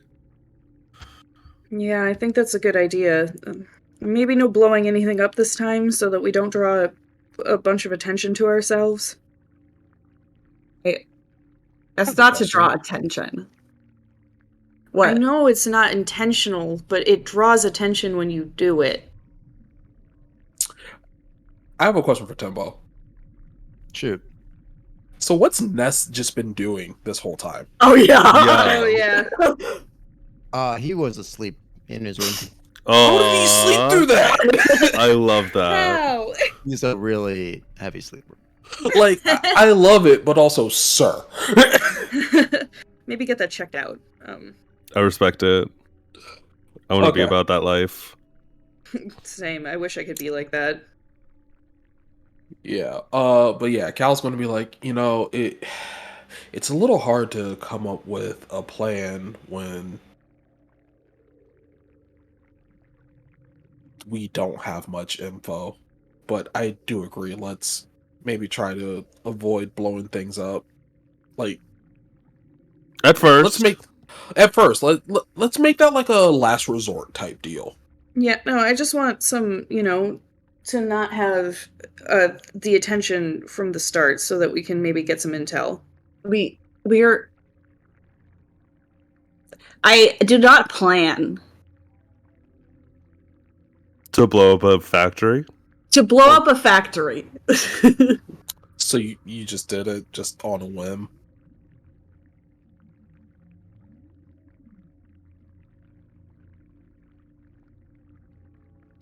Was there a specific reason? Yeah. Like Let's rewind everybody's this literally back. like, We're what all was having a the moment. reason?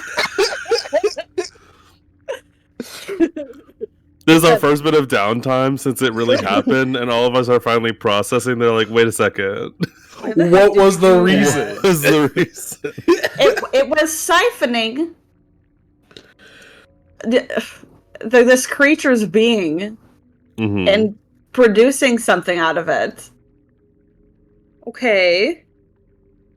It was hurting it. Okay, so but it also ate us. So Look, I can't meet everybody's moral standards here. you tried to stab it on the way in here. Uh-huh. Kid's got a point. So you're not. Did you just call me Kit? Kid. Oh, okay. That's fine. Anyway, as I was saying, as I was saying, subject. listen, you do not understand the number of people who come to me and try and call me kitten. We're not going to talk about it right now. Anyway,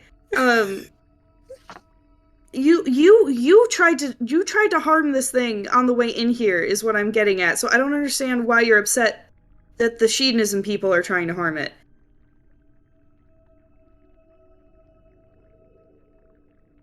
We all have priorities, don't we? Uh-huh. My Yeah. life. We're just trying to understand yours in that exact moment. Mm-hmm. Do you need to? Yes. Well, you did blow something up. And that it's explosion. not like you decided to get bangs, although I think you would look lovely. You did blow up a building. And there's possibly direct correlation between that explosion and Wit and Sal getting arrested. Yeah. It's a possibility. It's quite possible. Look. You also threatened to kill me. Wait, she threatened to kill you? On the train. So, I'm mean, just trying to Lux. understand. Uh-huh. It doesn't Lux, seem like this- you're trying to kill me now, so I just need I'm to not. know. Yet. What? Lux, that's not how you make Yeah. friends. I have no intention of killing you. But in Yet? Or ever? You didn't use the word yet. I just wanted to see his reaction. Please don't do that again. Okay, but can we all appreciate the fact that she's like, even though it's minuscule, she has grown like the slightest bit of a sense of humor? I Just me? didn't know Okay. her before this. So, I'm not really sure I know anything about that at the moment.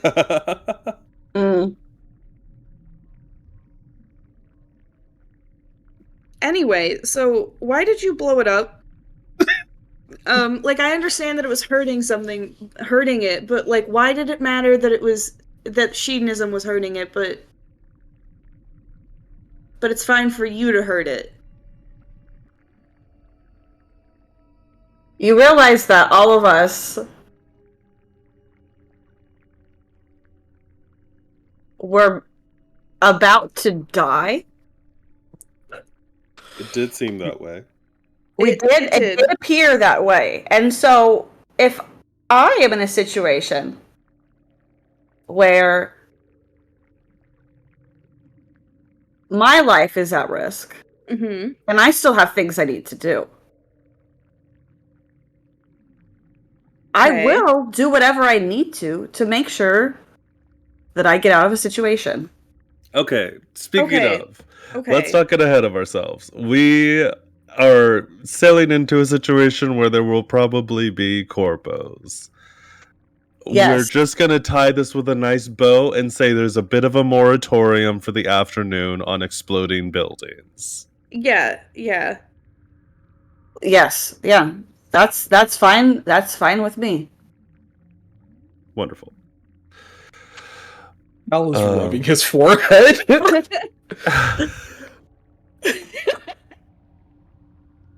Meanwhile, behind her back, Lux is like crossing her fingers. And Yeah, fully. God. Look, these people can't be reasoned with. It's fine. Oh my god. Oh, we're the ones that can't be reasoned with. The person that cannot give a clear explanation as to why they just committed a wanton act of terrorism. Yeah. That is the person with all the sense in the room.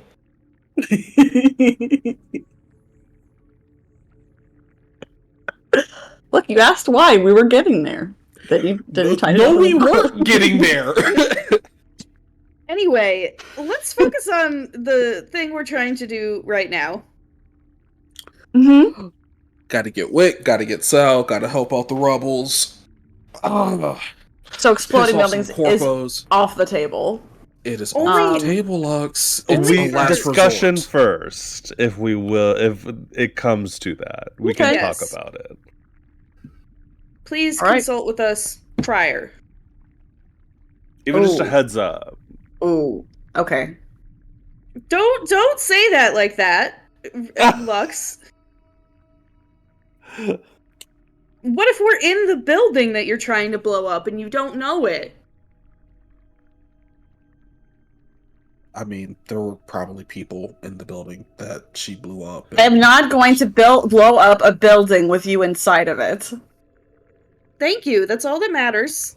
That's why we're asking for you to just talk to us, just in case. Make sure, confirm that nobody you know is in the building.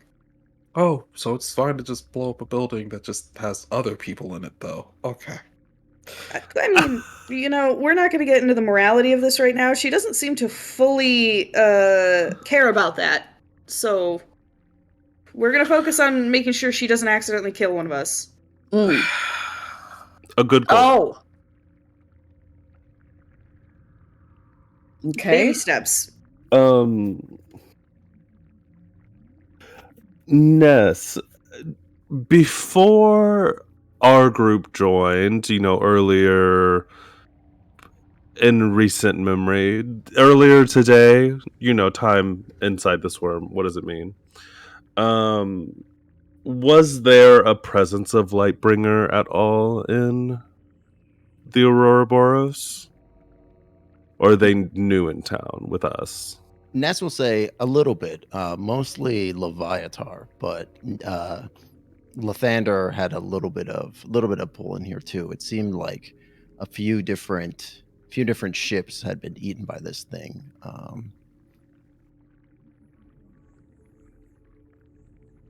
Definitely. Well, that's good news for us. It might mean that they probably haven't wrested total control of the stomach. No, but if Lathander's got more boys in here now, we were on a little bit of a razor's edge with where they were at before. Now if they got more manpower, and you said this one blew something up in the town. I mean, those, if I know the Glom, they'll look for any opportunity or excuse to clamp down and take, and they probably will use that to take over the town anyways. That's exactly what I was thinking. Mhm. Got it. So we'll probably be heading back into enemy territory if I had to guess. That would make a lot of sense, I would say. All right. Well, I'll be honest, everyone. My arcane reserves are a little poor this evening. However, I do have some of my nice and easy spells. How is everyone else feeling? Similar, unfortunately. Fresh as a daisy. How? What? You've done so much. And I can do so much more. Why is this a problem? I don't know, I'm just surprised. Yeah, and I don't think I have any specific things I want to do before we go in. Lady will be tiny size on my shoulder. Oh, Kite, did you ever get a chance to take a look at those items that Lux found? Oh, yes, that's a good point, actually. And he'll start talking about them. What are they? Yeah. So the first one is the fractal cape is a riff on the Cape of the Mont Blanc. It is I believe it's an Ouroboros cape. If I remember correctly, Lux has already claimed that. Yeah. She has Yeah. been wearing it. Yeah, she is actively wearing it. Actively wearing it, yeah. Right. So with that, she can cast Dimension Door once per long rest. Got it. Okay. There are also Heartlight bracers that are a little bit on the fritz. Those are those bracers of AC. So the wearer gets +2 AC. Ooh, need The that. Bloodwell vial, which is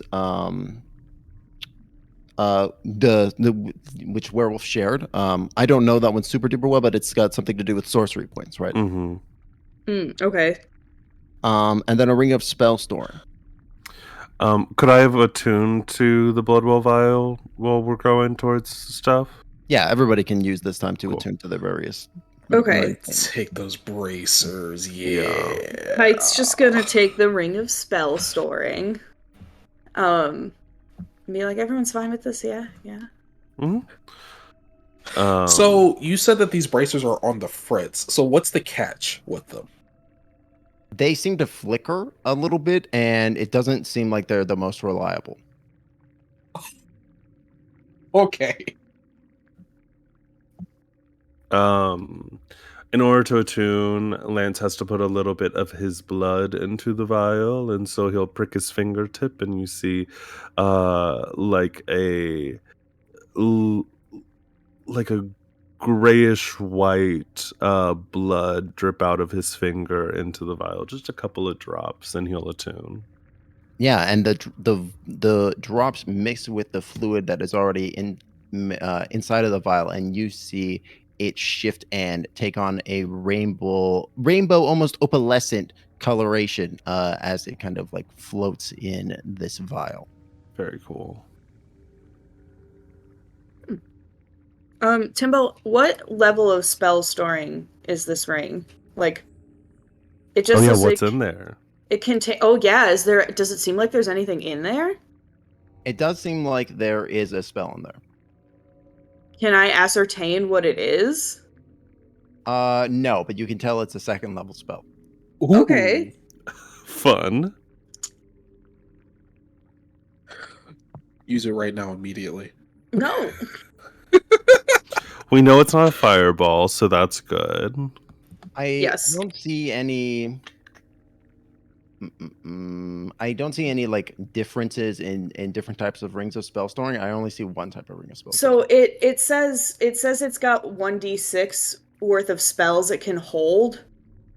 So basically, yeah, like so when found it contains 1d6 levels of spell stores chosen by the GM. Oh, okay. Oh yeah, so it's got a 2nd level spell in it. Yeah. Okay. Sorry, I misread that. I thought it was that you had to roll the d6 to determine what level of spell you can put in it, but it looks like it's standardly 1st to 5th. So yes. Cool. Yes. You can have 5 spell levels worth of stuff in there. So you can have a 2nd level and a 3rd level spell in there, or you can have 2 2nd level spells and a 1st level spell, as long as it adds up to 5, or 1 5th level spell, right? Yes. Awesome. I love this.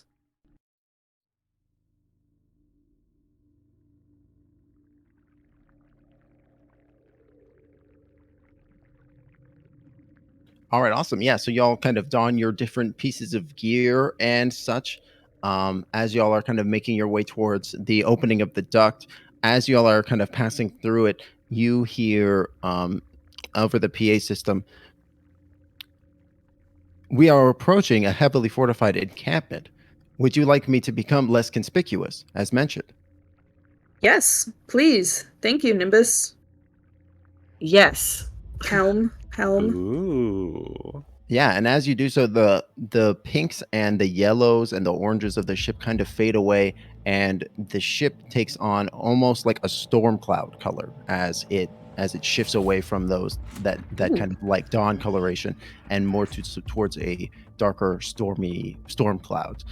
It's still, it's not like invisible or anything like that, but it's much less vibrant. Although you're in a bright yellow environment, so it doesn't like blend in or anything too much, but it does help a little bit.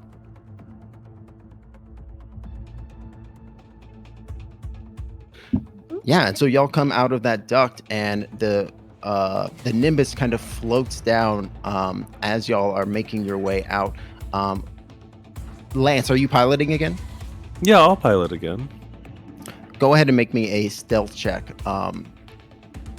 If you are not proficient, add proficiency to this. If you are proficient, make it expertise. Okay, so add proficiency to this. Could I get help from Helm? Helm is helping you. That's why you're getting the proficiency. Oh, okay. Gotcha. Yeah. Oh, that was so close to a nat 20. A 9 plus 2 is 11.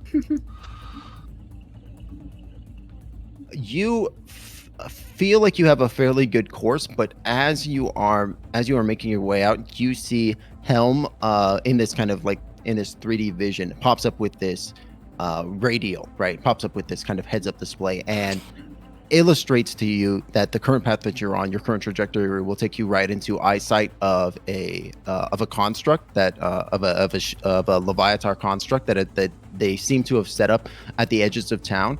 And you, with Helm's help and at his discretion, you are able to kind of pull away from those vision sensors and are able to arrest the ship kind of in a little bit of like a tucked away section of the bay. Okay. Cool. Excellent. Don't be suspicious. Don't. Yeah, and as y'all are kind of making your way towards this outlet, you see that the town is a much different vibe than when you had initially entered into it. What was, while a little bit sleepy, was vibrant and alive. People, normal civilians, what the Gloms would call the idle, right? Walking to and fro, like living their lives and making the best of it in this large creature. While now it is like a ghost town. There's nobody out on the streets, except for Glom troopers, which you see marching to and fro, mostly Prism. But there are a few Leviatar agents as well, kind of in like mixed groups as they patrol the area. You also see that there are holographic or illusory displays rather that have been set up at various points throughout the city, like the highest points.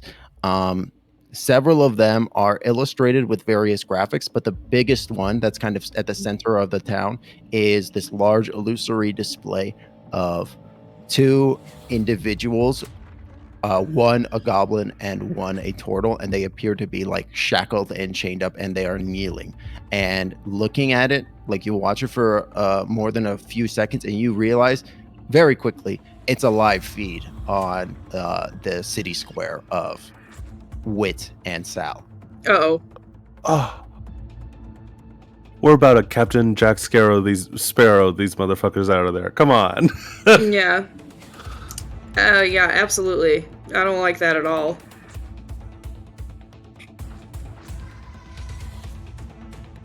Kite will, like, quietly walk over to Ness, wherever he is, and say, you might not want to see this.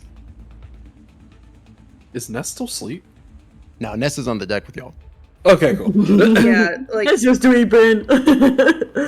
Yeah, he just, like, goes over to Ness and is like, maybe you should take a little bit of a...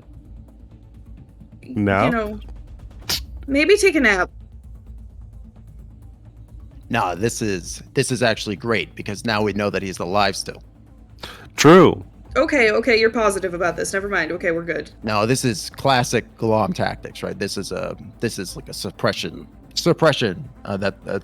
technique that they're attempting to do in order to keep the people and the rebels who are in hiding, keep them inactive. This is standard. It's standard. Oh yeah, this when the Glom is doing a hostile takeover like this is by the book, it seems. Though Have that's you seen this happen somewhere else? more times than I can count on my goddamn turtle hands. But that is what I'm mostly concerned about. And he points up at the 4 large illusory displays that are being projected over the city, and these are massive. You can see them as you've gotten closer. They were kind of a little blurry, but now as you were able to make out Wit and Sal, you're able to make out the details, and they are 4 bounty posters. Oh no. Oh! What does it say? us? Do I look cute? Lay it out on us. Lay it on us. You all look great. The first bounty poster that you see is for Liver Laugher Lover, Lance a Little. Amazing. 10 million gold. Ooh. I put big sunglasses back on top of my small sunglasses. Water bugs, like. It says wanted for destruction and theft of corporate property. Return to any Memnor outpost. Wanted alive or intact. Oh! Okie dokie. Yeah, Kite's like destruction of property. Listen, these times are past. We are living in the future, in the now, in the moment. And so what if I stole a few things, maybe set off a bomb? I don't know. A bomb? Maybe set off a bomb. I have Okay, nothing to say. We're gonna put a pin in this for right now. Listen. But you do look like a hypocrite after the conversation we had with Lux earlier. I was just saying give me a heads up first. It would have been nice to take a nap after we got swallowed by a giant monster, but instead we had to kind of get going. Lex is giving Lance the hardest stare with her one eye that's going. I'm just going to assume that you're winking at me. I can't see what's happening with your other eye. Oh my god. What's the next poster say? Yeah. The next poster you see is for a woman in a full getup, with a prosthetic arm, clearly, and a mask with an eye patch. It is the name Death's Devout. 25 million gold pieces. Ooh. 25 million! Oh boy. Wanted for assassination, destruction of corporate property, association with the eco-terrorist group known as the Knights Accord. Wanted dead or alive. Oh. Oh! Oh, you got a full-on dead or alive. Whoops. Cal's like, alright, so I knew a lot of what you were getting into, and like we're here, right? Like we're here, But girl, girl. Yeah. Eco-terrorists? Yeah, you just hear Kite reacting in the back. If that's what they call it. That's their words, not mine. That is an interesting choice of them. We'll have to come back to that. Yeah. Exactly. The next bounty poster that you see is for a black tabaxi. They're not wearing Kite's current getup. This is almost. Oh no. It appears to be is almost like an oils painting kind of picture of Kite. They're wearing very kind of standard, if not maybe a little fancy clothes, but it's in a different. It's a much different vibe than the rest of the pictures. And this one is said, Kite in the wind, payment on delivery. Wanted due to corporate interest. Return to any Bellowing Mountains outpost. Wanted alive or intact. Or intact. Okay. What's the bounty? The bounty isn't listed. It says payment on delivery. Yo. Cal looks at Kite and he goes, "They have a blank checkout on you." Yeah, that's not good. And the fourth poster? Oh, and wait, no, before we get there, who are you? Don't No worry one. about it. We should be a little worried about it. No. while Cal is saying we should be a little worried about it, like floating up over his shoulder, you see Wanted, the Astral Storm, Cal, 6 billion platinum. Oh, and you're worried about me? Wow. 6 billion's a lot. Now, I could take this moment to ask you why. All of you, why? Cal's But I'm bounty just- poster floats up a little bit higher behind him, and you see it says, "Wanted for planetary destruction." What? You're wanted for what? How is that Oh. even a charge you could have under your name? You're just one guy. Was there a team involved? It. Don't worry about it. Oh, okay. Okay. Huh. Interesting. Okay. You Um, also look like a hypocrite right now after that conversation we had with Lux. Sometimes People people that change. have experienced a lot are speaking from a place of knowledge because no, they have I'm- made their own mistakes in the past. Oh. I fully agreed with you before when we were having that conversation, but also, you do kind of look like a hypocrite at this point. Oh, absolutely. Yeah. I I rest my case. Wait, no. no, absolutely not. Planetary destruction. I rest my case. I was the one who started that conversation, and I am not anywhere near any of the things that you guys have on your posters. So there's that. First of all, How's, mark that down. You can add accomplice Mark to that all down. of these, all of us. No. That's not how that works. It is I'm not- absolutely They how that have works. a blank check for you. A blank check means nothing. A blank check could be 1,000 gold. It's not Uh-huh. 1,000 gold. You don't advertise that if it's just 1,000 gold. Just kind of like touching on the vibe for the room. How's Ness reacting to the wanted posters? Ness has a very concerned look on his face. He looks very serious, like he's taking in every aspect of the posters. Mm-hmm. Definitely. Cal a looks lot at of everybody information and he there. just kind of goes, "Look at me. Do I look like I could? Come on, Yes. Yes. Like this, yes. me, a planet." We've seen you load so much damage into a single bullet several times throughout the course of this day. Yeah. I have no Everybo- doubt. Everybody has their own magical prowess. I Uh-huh. can't do anything like that. You saw those piddly little hits I was hitting that amoeba with. I think that I think you were a little shaken. Your focus was a little brocus. Hey, excuse me. My focus was on point. Those things were just shitty. Thank you. They were. I've done and- nothing and wrong in my life. End of story. I'm rolling an insight check on I've done nothing wrong in my life. Dirty 20. He fully believes it. He fully believes he has done. Cal looks at him and he goes, "Oh, you really believe you've done nothing wrong in your life, huh?"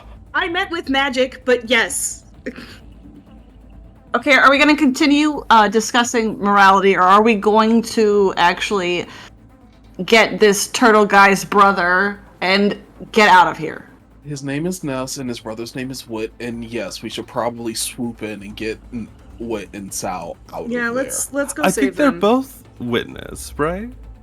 Yes, They are. Right, We're both right, but see, This No, is but I'm saying I think they Ness. both go by Ness. no, I made one an goes by Wit. assumption. I made that assumption. Oh, yeah. honey. Yeah. Oh no. They both go by Ness. No. Do they? No, the first turtle that you met goes by Wit. Exactly. Okay. Cal's like, no. This one is Ness. That one is Wit. Gotcha. Ness will go. I'm not sure about flying the ship in straight into the town square. Usually, if Leviatar is here, they've probably got some kind of guns mounted up. They'll probably blast at the ship. Yeah, You that's not said- a good idea. The live feed was a bit of a classic suppression technique. Do you think they're threatening violence against your brother right now, or do we have a little bit of time to regroup and they're just kind of like, these are, the stocks? If I had to guess, based on the fact that these bounty posters have been displayed so prominently, they're probably gunning for you four, and this is a threat. That's fair. Okay. Hmm. So What? they're probably not at risk right now. No, and in fact, that might give me an opportunity. And he taps his chin thoughtfully. If y'all can go and give a good show, I can operate maybe a little bit in the background, go get some of the rebel boys that I know are in town, and if you can manage to buy me enough time, I can get them together, and then we can bring the cavalry in and maybe get us all out of here. Would Yeah, I the mean- three of us be able to make a distraction? Sounds yeah. a little difficult, but I think we might be able to. Between the four of us, make something happen. Okay, Lux, after all of that conversation, blowing something up is back on the table. Oh, is it? Yes. Okay. We just wanted to be aware. I'm Uh-huh. sure it's uninhabited. Got any people? She stops herself. She just looks down below and she's like, I can get their attention. Please acknowledge what I said. Wait, so Ness, how long do you think it'll take you, before we should be starting to make a big mess? Well, we can sit down and we can drop at different parts of the city, and I can try to go sneak out, and while y'all are getting stuff together. Basically, I'm thinking that if you give me just a little bit of time, I can go get everybody on the same page, and then we'll just wait for your signal. Okay. How much time is a little bit of Wait, time? I was gonna say, maybe we should wait for your signal. Shouldn't we? You gotta get things together, and we don't have another way to contact you. I'd like to do that, but I don't think we have enough time. I mean, look, and he points at the feed, and you see the tall winged tiefling woman who's dressed in a very sharp business suit, kind of striding out into the town square, who flanked by the Clarasol. And Ness says, "I don't think we have enough time to dilly. I think we gotta move. We might need to walk and chew gum at the same time here. So Got it. Just go Yeah. by as much time as possible. I'll try to get the word out." Okay. All right, I'm going down. She says. Like It's says. time to boogie, miscreants. Let's see.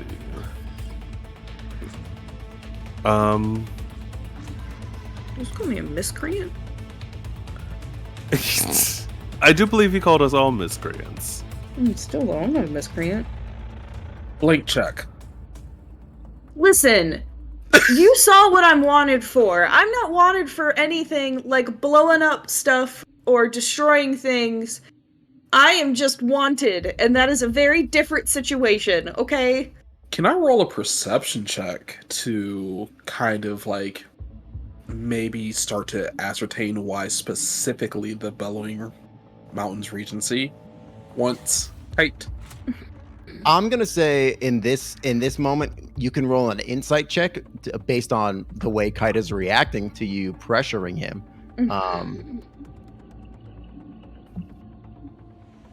17. You can tell. Well, I think Kite, go ahead and make a deception check to see how well you cover up Okay. this accusation. Oh boy, Check that wasn't moves. good. 9. 9. Cal, you can tell that Kite, there's something more going on. Kite, you've met people who are innocent who have been falsely accused by the Glom before. Kite is not acting like that at all. No. He is Cal's though. Cal looks at Kite and he goes, "You're important to them, aren't you? No. That's why they want you alive. That's why they are not willing to just disclose any amount of money to get you back. Well, You're important. Oh, I'm not important. I do believe that our posters did say alive or intact, which is to say we might die, they just might resurrect us if that does happen. Oh, point of order as well. Cal says alive or dead too. Oh. Mm-hmm. There we go. Alive or dead, buddies. Yeah, alive or dead. That's different from alive and intact.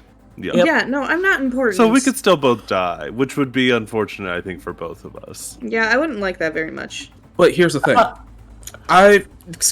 I've been around for a while. Verbiage matters. By saying alive or intact, that is a signal to treat you with kid gloves. Mm-mm. Oh, but it is. I know how the Gloms play. You're important. And there's something you're not telling us. But then again, there's something none of us are telling everyone. But we have bigger fish to fry right now. You destroyed a planet. We can move forward. Yeah. Oh, Hey, I'm being misrepresented right now. During this, Yeah. can Lux try to sneak out and just hop down? Sure, yeah. I mean, y'all are kind of docked at the little outlet at the edge of Stomachton, so you can just duck out over. I don't even think you need to make a stealth check. I think you can just jump off the edge if you want. Yeah, so jump off the edge. Yeah. Yeah, it's a pretty short drop. You don't take any fall damage as you kind of land from. Well, actually, sorry, no. Helm will extend a gangplank down to the dock, and you can very easily run down that. Y'all see, well, amidst bicker, y'all see Lux just start to take off the ship and walk away. We gotta go. She's on her way to cause that explosion. Yeah, we gotta go. Amazing. So Should y'all we- head into Stomachton. Sorry, go on. Do we all want to be doing one big distraction? Maybe several smaller would be a good idea. Split them up. I'm going to be completely honest. I think just some of our presence in areas is going to be distraction enough. That's kind of what I sure. was thinking. As you say that, Cal, you hear a magically amplified voice over like coat the town basically, and you look up to the large display and you see that the tiefling woman with the Clara soul at standing nearby to her prisoners. She has some kind of device that she's holding, which is amplifying her voice, and you hear her say, "Oh, Cal, or should I say the Astral Storm, I know you're here. Why don't you come out to play?" See, they called you out first. Listen, I will go deal with this. You two go create other distractions. Yeah. Sure. Kite's gonna hop down. And Lens will go, "Lady, I think we found out a new way to play today. Could you augment?" And she's gonna start phasing through her augmentation, which is gonna get fucking huge. Nice, yeah. Lady gets like kaiju size almost, like maybe not that big, but like Yeah, Oh not my gargantuan, God. but she's up there. yeah, she's real up big there. now. Kite's never seen her like this, right? No, this is the first time she has ever been this big. Kite is like, holy, what did you do to Lady? Listen, we're trying some new things. We're experimenting. This is the scientific process. Oh, Okay. You immediately hear some prison guards go, "What the hell is that? I don't know. Shoot it!" And you hear shots like start to come at it. So Lance and Kite, y'all are together right in this moment. Yeah. Yeah. So Um. gunfire starts to come in at Lady. And Lux and Cal have darted off on their own, right? Yeah. yeah. Or sorry, are y'all separate or together? We're separate. We're separate at the moment. Yeah. Cal is heading straight to the square. Okay. Because he knows, he knows that they know he's here, and so he's going to be the distraction for the other distractions. Immaculate. Perfect. Yeah. So let's go ahead. Well, so let's start with Werewolf and Kite. Or sorry, with Lance and Kite. So Lance, Lady starts to take some fire from some Prism troopers. You don't think that they've spotted you just yet. They've just noticed Lady in this huge gargantuan form as she suddenly appeared. What do you do? I'm just gonna start.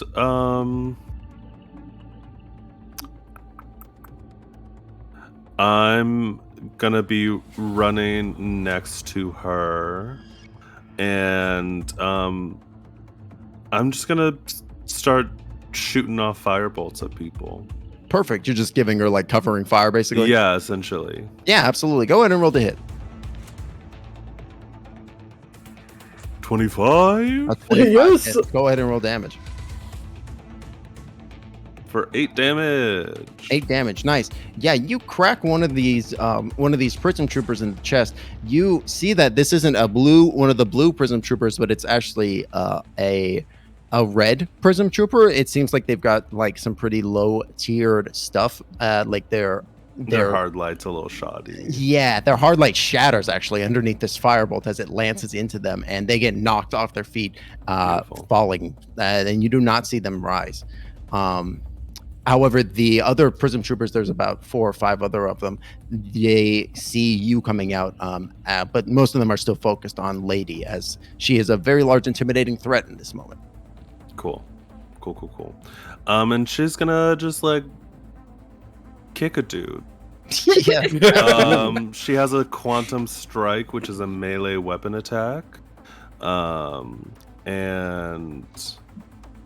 so that'll 14 will hit. Go ahead and roll damage. And she does 2d4 plus 1 when she's big old lady. So 5 damage. She I'm gonna say because she's larger in this moment, go ahead and roll another d4.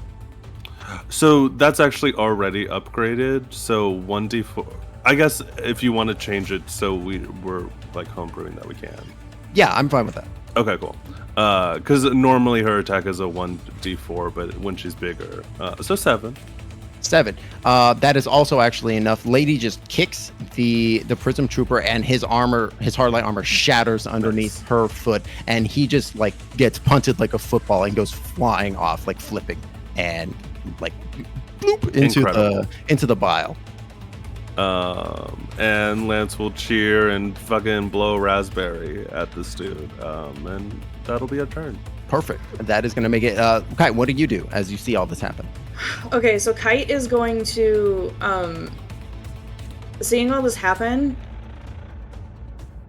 he is gonna look at Doldrum and say, get in their faces, and just send Doldrum, like, in their direction, just, like, flying through amongst the soldiers. And then he's gonna just start firebolting as well, just trying to shoot firebolts and provide more cover. Perfect. Do you want to use Doldrum to give you advantage, or do you want to use Doldrum to like give the soldiers disadvantage on their attacks against you? Let's have Doldrum give them disadvantage on attacks against me. Okay. And then I'll try to hit something. That was a nat 20. Oh, nice. Let's go. For a 27. That definitely hits. Go ahead and roll damage. Make sure you roll those 2d10s. Yes. That was a 10 and an 8, so 18? Wow. Yeah, you, what does it look like as Kite fries this prism trooper? He does that same thing with his wand and his pen, where he holds it up in the air and he draws the rune, and it turns into this blazing purple fire that coalesces and shoots directly at it, and it like breaks over this guy's chest and just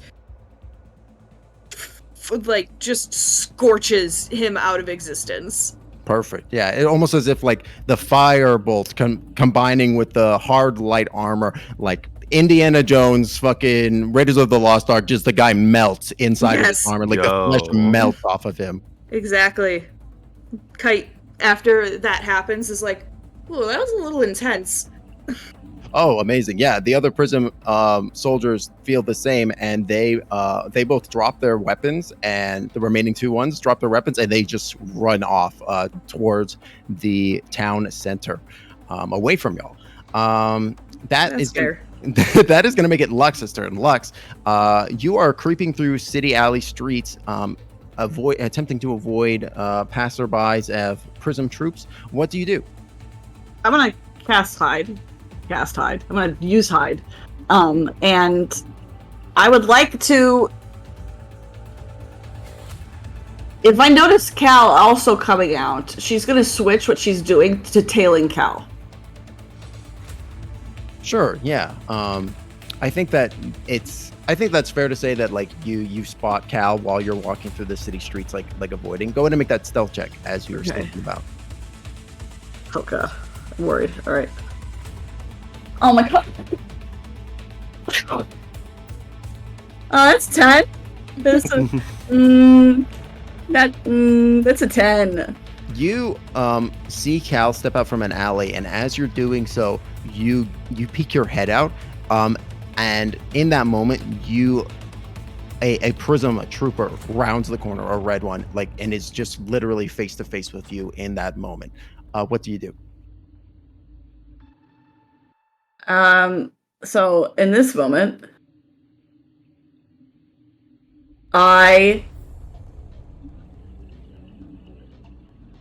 get out my scimitar and slash him. Absolutely. Go ahead and roll to hit. Have advantage because he's surprised. Okay. 25. 25 hits. Nice. Go ahead and roll damage with sneak attack. Let's go. Nice. 13. In one clean motion, you slice his throat, but you bring your hand up over his mouth as he's going down, so he makes no sound as his body hits the ground, and the blood gurgles from the neck wound of the scimitar as you've cut his throat. God damn. Hell yeah. Okay.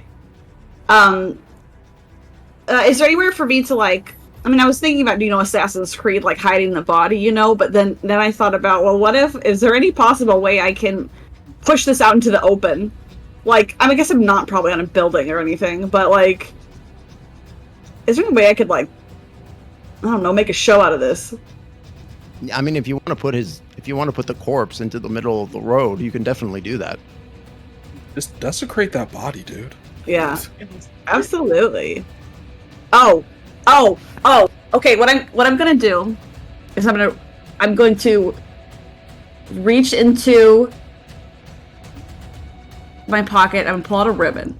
I'm gonna put it over his eyes, like a bow, and I'm gonna leave him in the road. Hell yeah! Love a calling card. I love it. Do you stay and wait and watch, or do you attempt to creep after Cal? I attempt to creep after Cal. Cal, go in and make me a perception check. Okay. Nat 20. Nat 20 for 23 total. You can definitely tell that Lux is following you. He's going to turn. He's going to wink at her. And then I'm going to use Blur of Motion.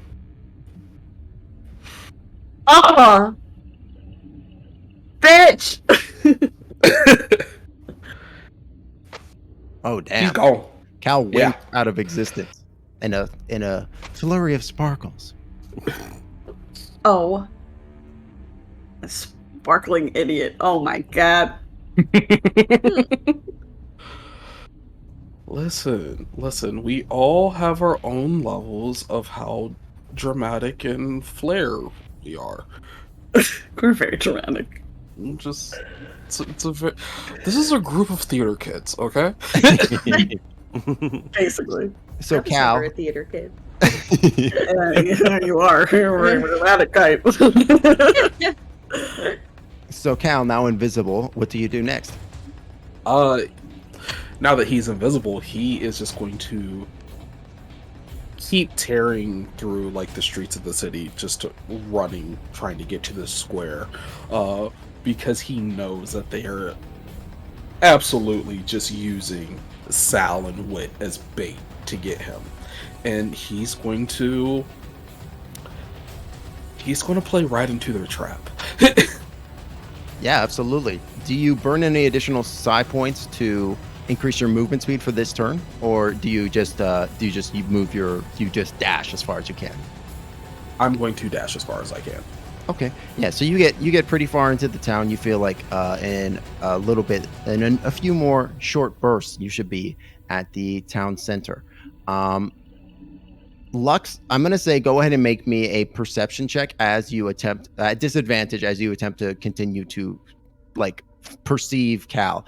Cal, go ahead and make me a stealth check at advantage. Oh. Okay. Now, can I add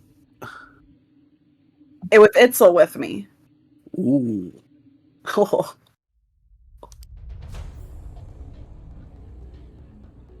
I guess I don't really need to, but I mean, if you're at disadvantage, then you still. Yeah, if you're at advantage with the help action, it would put you at normal. So you can have normal instead if you would like. Yeah. Okay, go ahead and re-roll that perception. You need to be at a DC 13. Okay.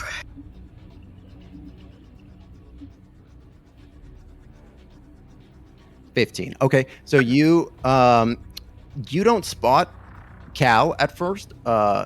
Him disappearing in that action totally hides him from you. But Itzel sniffs the air a little deeply, and you see him point in a direction. And as you, if you follow Itzel's direction, you will eventually round a corner, and you will see Cal wink back into existence. Oh, perfect. I'm invisible during all of my movement, so as long as I'm moving, I'm invisible. But you have to stop moving at some point on your turn. Nah, never. Just infinite running. During the current turn. It's just infinite running. Infinite running, infinite invisibility, forever. Forever. As long as he doesn't stop, he's just invisible. As long as he doesn't stop. Don't stop. Can't stop, won't stop. Okay. So that's gonna put us that's gonna go ahead and put us at the top of the round with Lance and Kite. Y'all are we still working off the old initiative? No, I'm just kind of we're kind of doing okay. Yeah. Lance and Kite, you see those Prism troops kind of run off, and you hear them talking over their communication device, saying, "We got a big problem here. There's a huge lady here, and she's got some little giant guys. woman. There's a giant woman." So he's not wrong. We need backup stat. And you hear them radioing in to warn and potentially get some backup. What do the two of you do? Kite's gonna look at Lance, and he's gonna flourish his wand, and then directly next to him there's an unmoving version of Kite, that's just slightly shorter than him, like his actual height. That's there because he's gonna use minor illusion to do it, and it's only a 5x5 cube. And then he's going to tear off into a different alleyway, heading vaguely in the direction of the square, as if he's gonna keep going and keep making chase. problems. Mm-hmm. Yeah. Okay, gotcha. Lance, you see Kite do this. What do you do? Does it look like there are more people coming? Do I think they're getting backup, or? Oh, definitely. Okay. Lady is a pretty big target right now, for sure. For sure.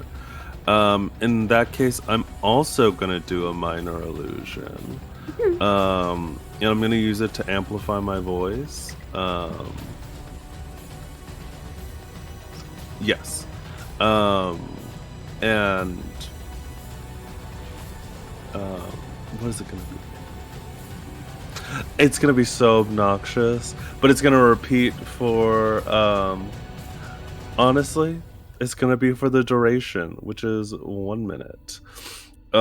He's gonna go fee, fi, fo, fum, and it just fucking like explodes out of him. And it's just gonna repeat, every 15 seconds or so. Or every once in a while. I guess it rounds, it makes it difficult. So it just kind of is on repeat.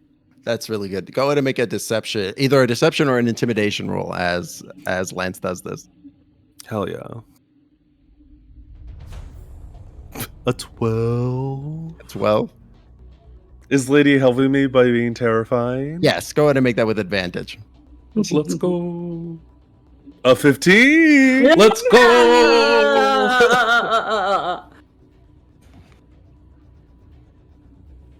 Very nice. Yeah, you see that there had been some troopers that had been coming to back up these red troopers that just got destroyed.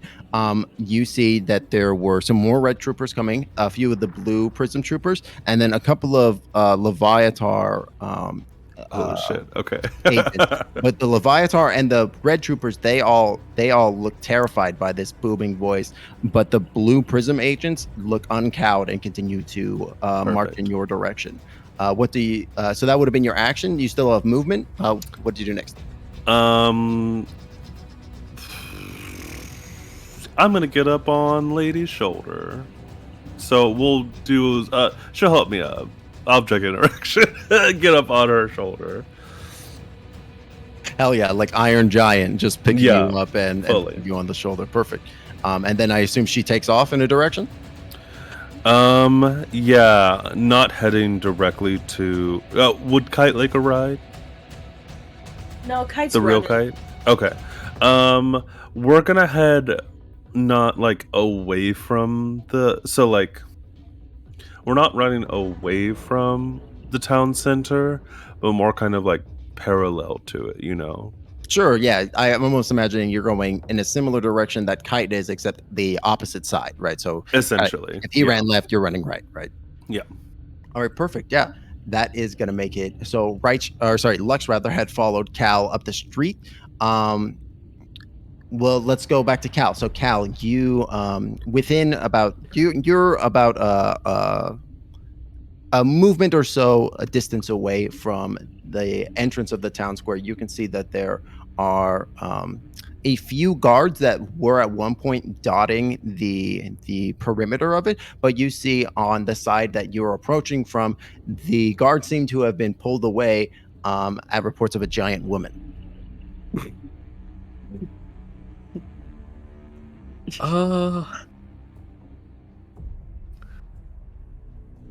We are going to... We're going to put the jets on, number one. So I will dump 3 side points into rapid step. So that gives Cal a 60 movement speed this turn. Okay. So he is going to just like noom where he sees like an opening where there aren't any guards, and he's going to just like dash right into the square. Yeah, absolutely. Cal darts in, avoiding all of the troopers and individuals, and as you make your way into the square, you have enough movement speed. I'm gonna say that you can take like a little bit of a more circuitous route and avoid the troopers. They've left just enough of a gap in their defenses due to their reinforcement call for reinforces due to the giant woman, that you're able to dart through unmolested. And as you get to the opposite side, you see that like it almost appears like there was, like, after a parade's happened, like the ground is covered with like detritus and trash. It almost feels a little bit like that, but most of what you're seeing on the ground is a flyer that's an advertisement for Leviatar's new flavor of Leviatonic, Fractalicious. Ugh. Yikes.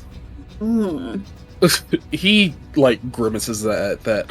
How far away from like the tiefling woman and the Clarasol am I? Also, what can I roll like a history check to? Do I maybe know who this lady is? I'm going to say you do not know who this woman is. She appears to be just wearing standard Leviatar garb. But I will say, yeah, go and make that history check to see how much you know about Leviatar in general. Bloop. A 10. You know that they have, Leviatar has a little bit of a curious corporate structure, and usually individuals that have power and status, they don't really have names, and their names are kind of like wiped away a little bit, and instead they mostly have titles. And you recognize this woman. She is most likely known as the admin of this of whatever Leviatar business is going on here. Gotcha. And as you see her come up, as she sees you come up, she says, "Oh, excellent! I'm so glad you decided to finally join us. Isn't that right, old Soli boy?" The Clarasol is not saying anything, and in fact, he looks bad. He looks livid. You see his jaw is clenched, and like a vein is kind of popping out on his forehead. They are about 60 feet away from you, standing on a dais, as well with Sal and Wit, who are chained up and manacled to the center of it. So, let's see. Bonus.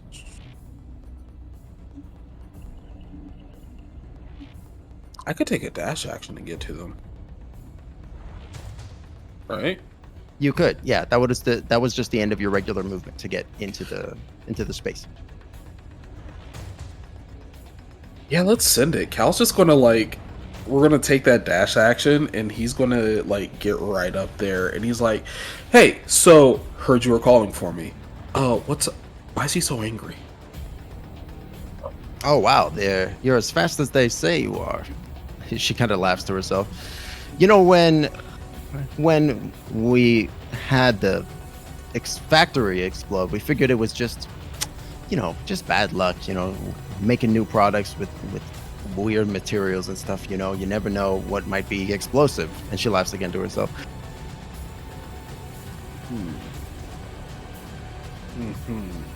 But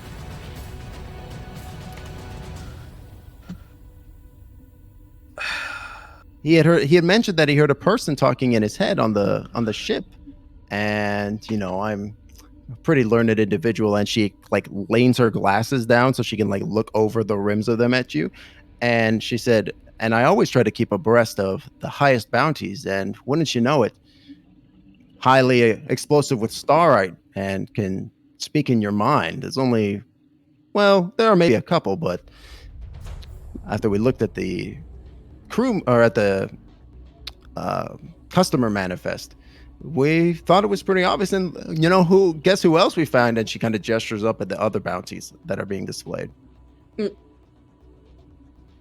yeah, but come on, you guys don't really want them. It's me you want, and here I am. So there's no need to do this dog and pony show. You can let these rebels go. I'm right here. No, you know how we operate. I mean, you probably know better than anyone how we operate. Isn't that right? The Peak, or is that you probably haven't heard that in a while?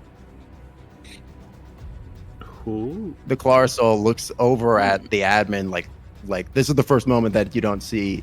He's not mad anymore. He looks confused for a brief second, and then the anger returns to his face. In fact, he looks even more angry at this point. And she goes, "Anyways, you know how the Glom operates. If there's profit to be had, it must be had, and opportunity like this, we had a bit of a tense relationship with the idol around here, but now they have no choice but to work in the newly rebuilt factory. It's sure to be on the way."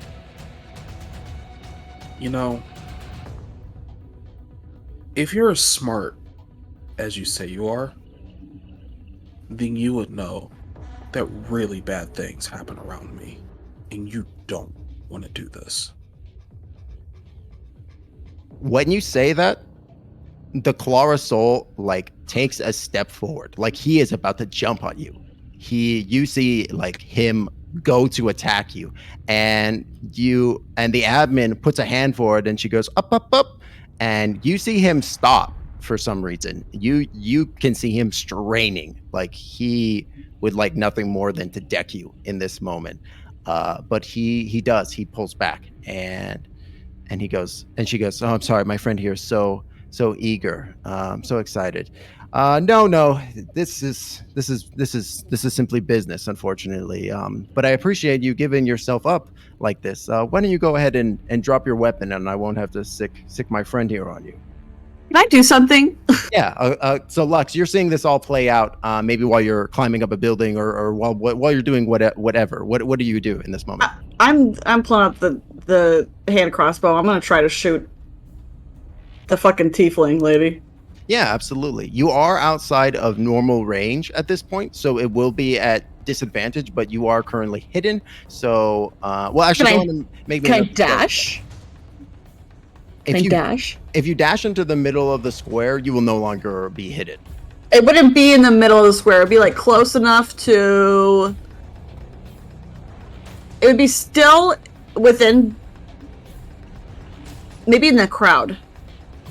There isn't really a crowd. It's mostly there's mostly so it's kind of like guards kind of at the perimeter edges of like that different alleys and streets that lead into the center of town, and then there is the Clara Soul and the admin with the two prisoners at the dais at the center. But there isn't really like a crowd in the middle. There are some like taller buildings and like maybe some foliage in this place that you can. How close can I get beside with a building or object or foliage?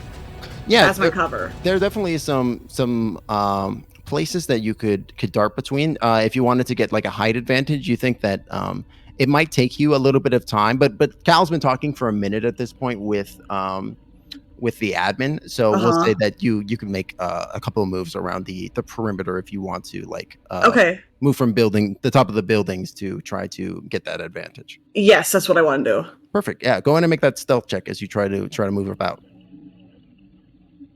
A 20, nice. Yeah, your Knights Accord training takes over, and you can tell that this is like a key moment, and you are focused with laser precision as you scale a nearby building and creep deftly across the rooftops, using the sounds of gunfire and other various noises of the environment to mask your presence as you make your way around and you line up a shot at the admin. Lux is looking down her crossbow, admin down the target sights. We cut over to Kite. Kite, you've ran off down an alley in the general direction of the town square. What do you do next? I think he's just booking it for the town square. So, like, he's vaguely trying to get there as quickly as he possibly can.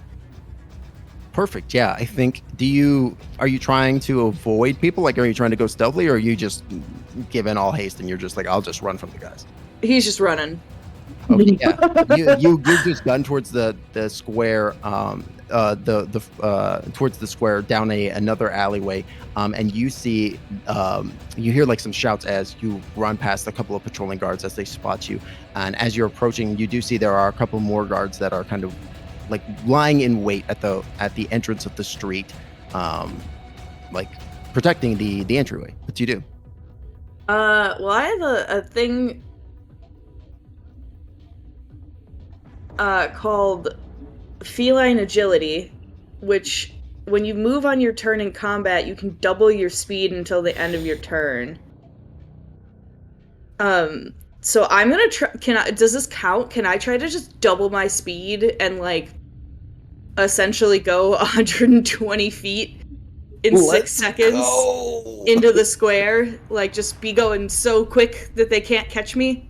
Yeah, speedy boy. They do have their weapons drawn and are ready, like for interlopers, so they would get attacks of opportunity against you. But with that amount of speed, okay, yeah. So there are two are going to get attack of opportunities against you as you run past, and I am rolling terribly. They both miss as you deftly and agilely just duck underneath their hard light Let's swords, go. and you make your Yes. way into the center of the town square. And I think you just wind up next to Cal. Amazing. The admin says, "Oh, and the cat's here too. Excellent. Well, not sure how much your bounty's worth, but I'm sure it's a pretty penny. The Bellowing Mountains knows how to pay. They've got the money for it, after all." He's like, he kind of like makes an awful noise and is like, "Don't call me that." Drop your wand and your spell book while you're at it. Absolutely not. We got over to Lance, who was running down another alley. What does Lance do? Lance is, I think, let's see. I don't know what Ness's plan was. None of us do.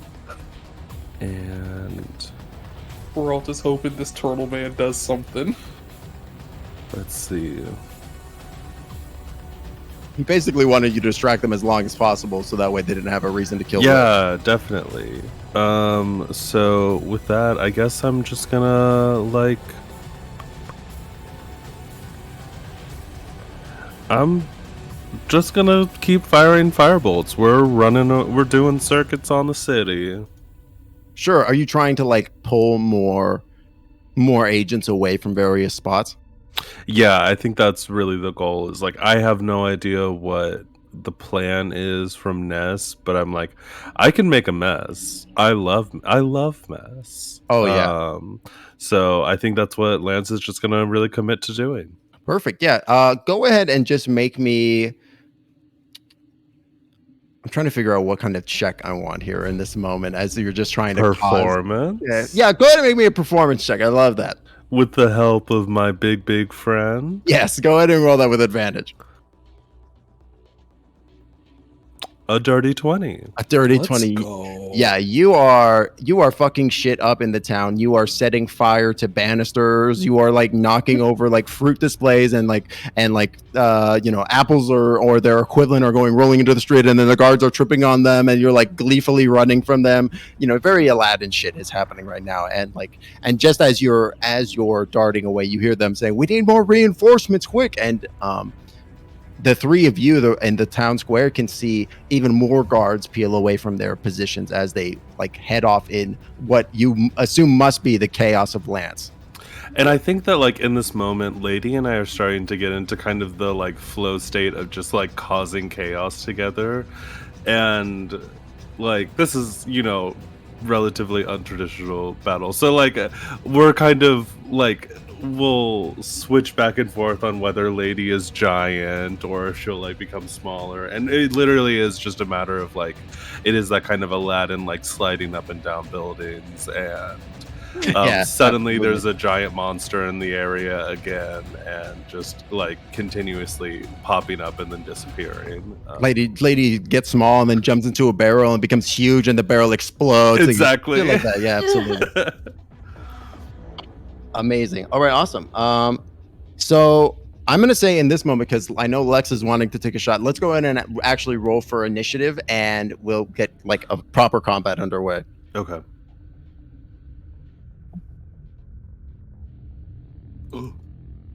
Oh shit.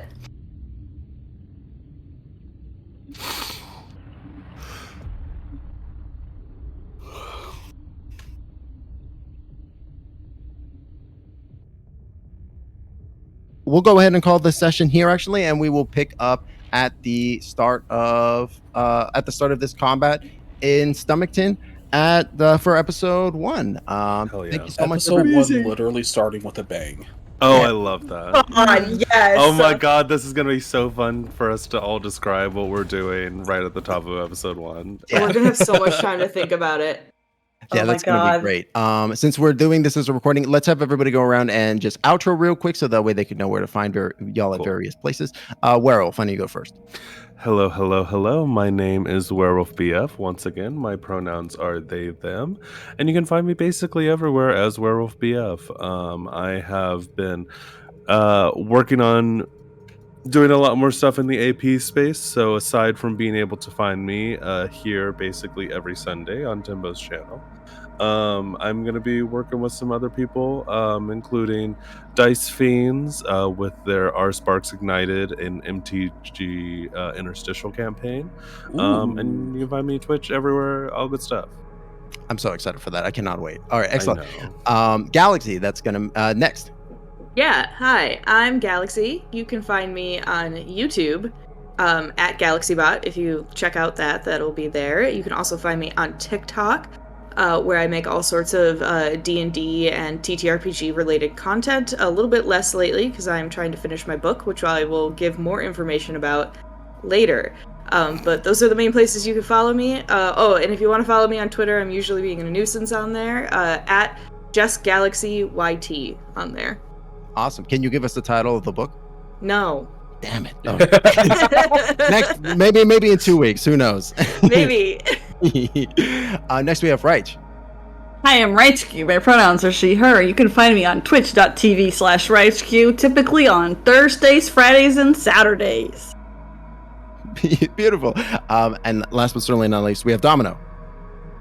Hi, I am DominoRBG. My pronouns are he, they. You can catch me just about anywhere on the internet at DominoRBG, but mostly I'm making a nuisance of myself on Twitter.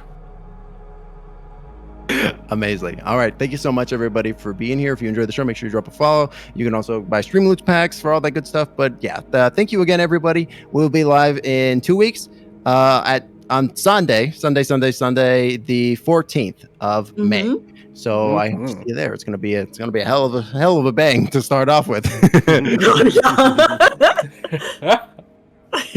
right, until next time, stay magical. We'll talk to you all very soon. Bye-bye. Bye. Bye.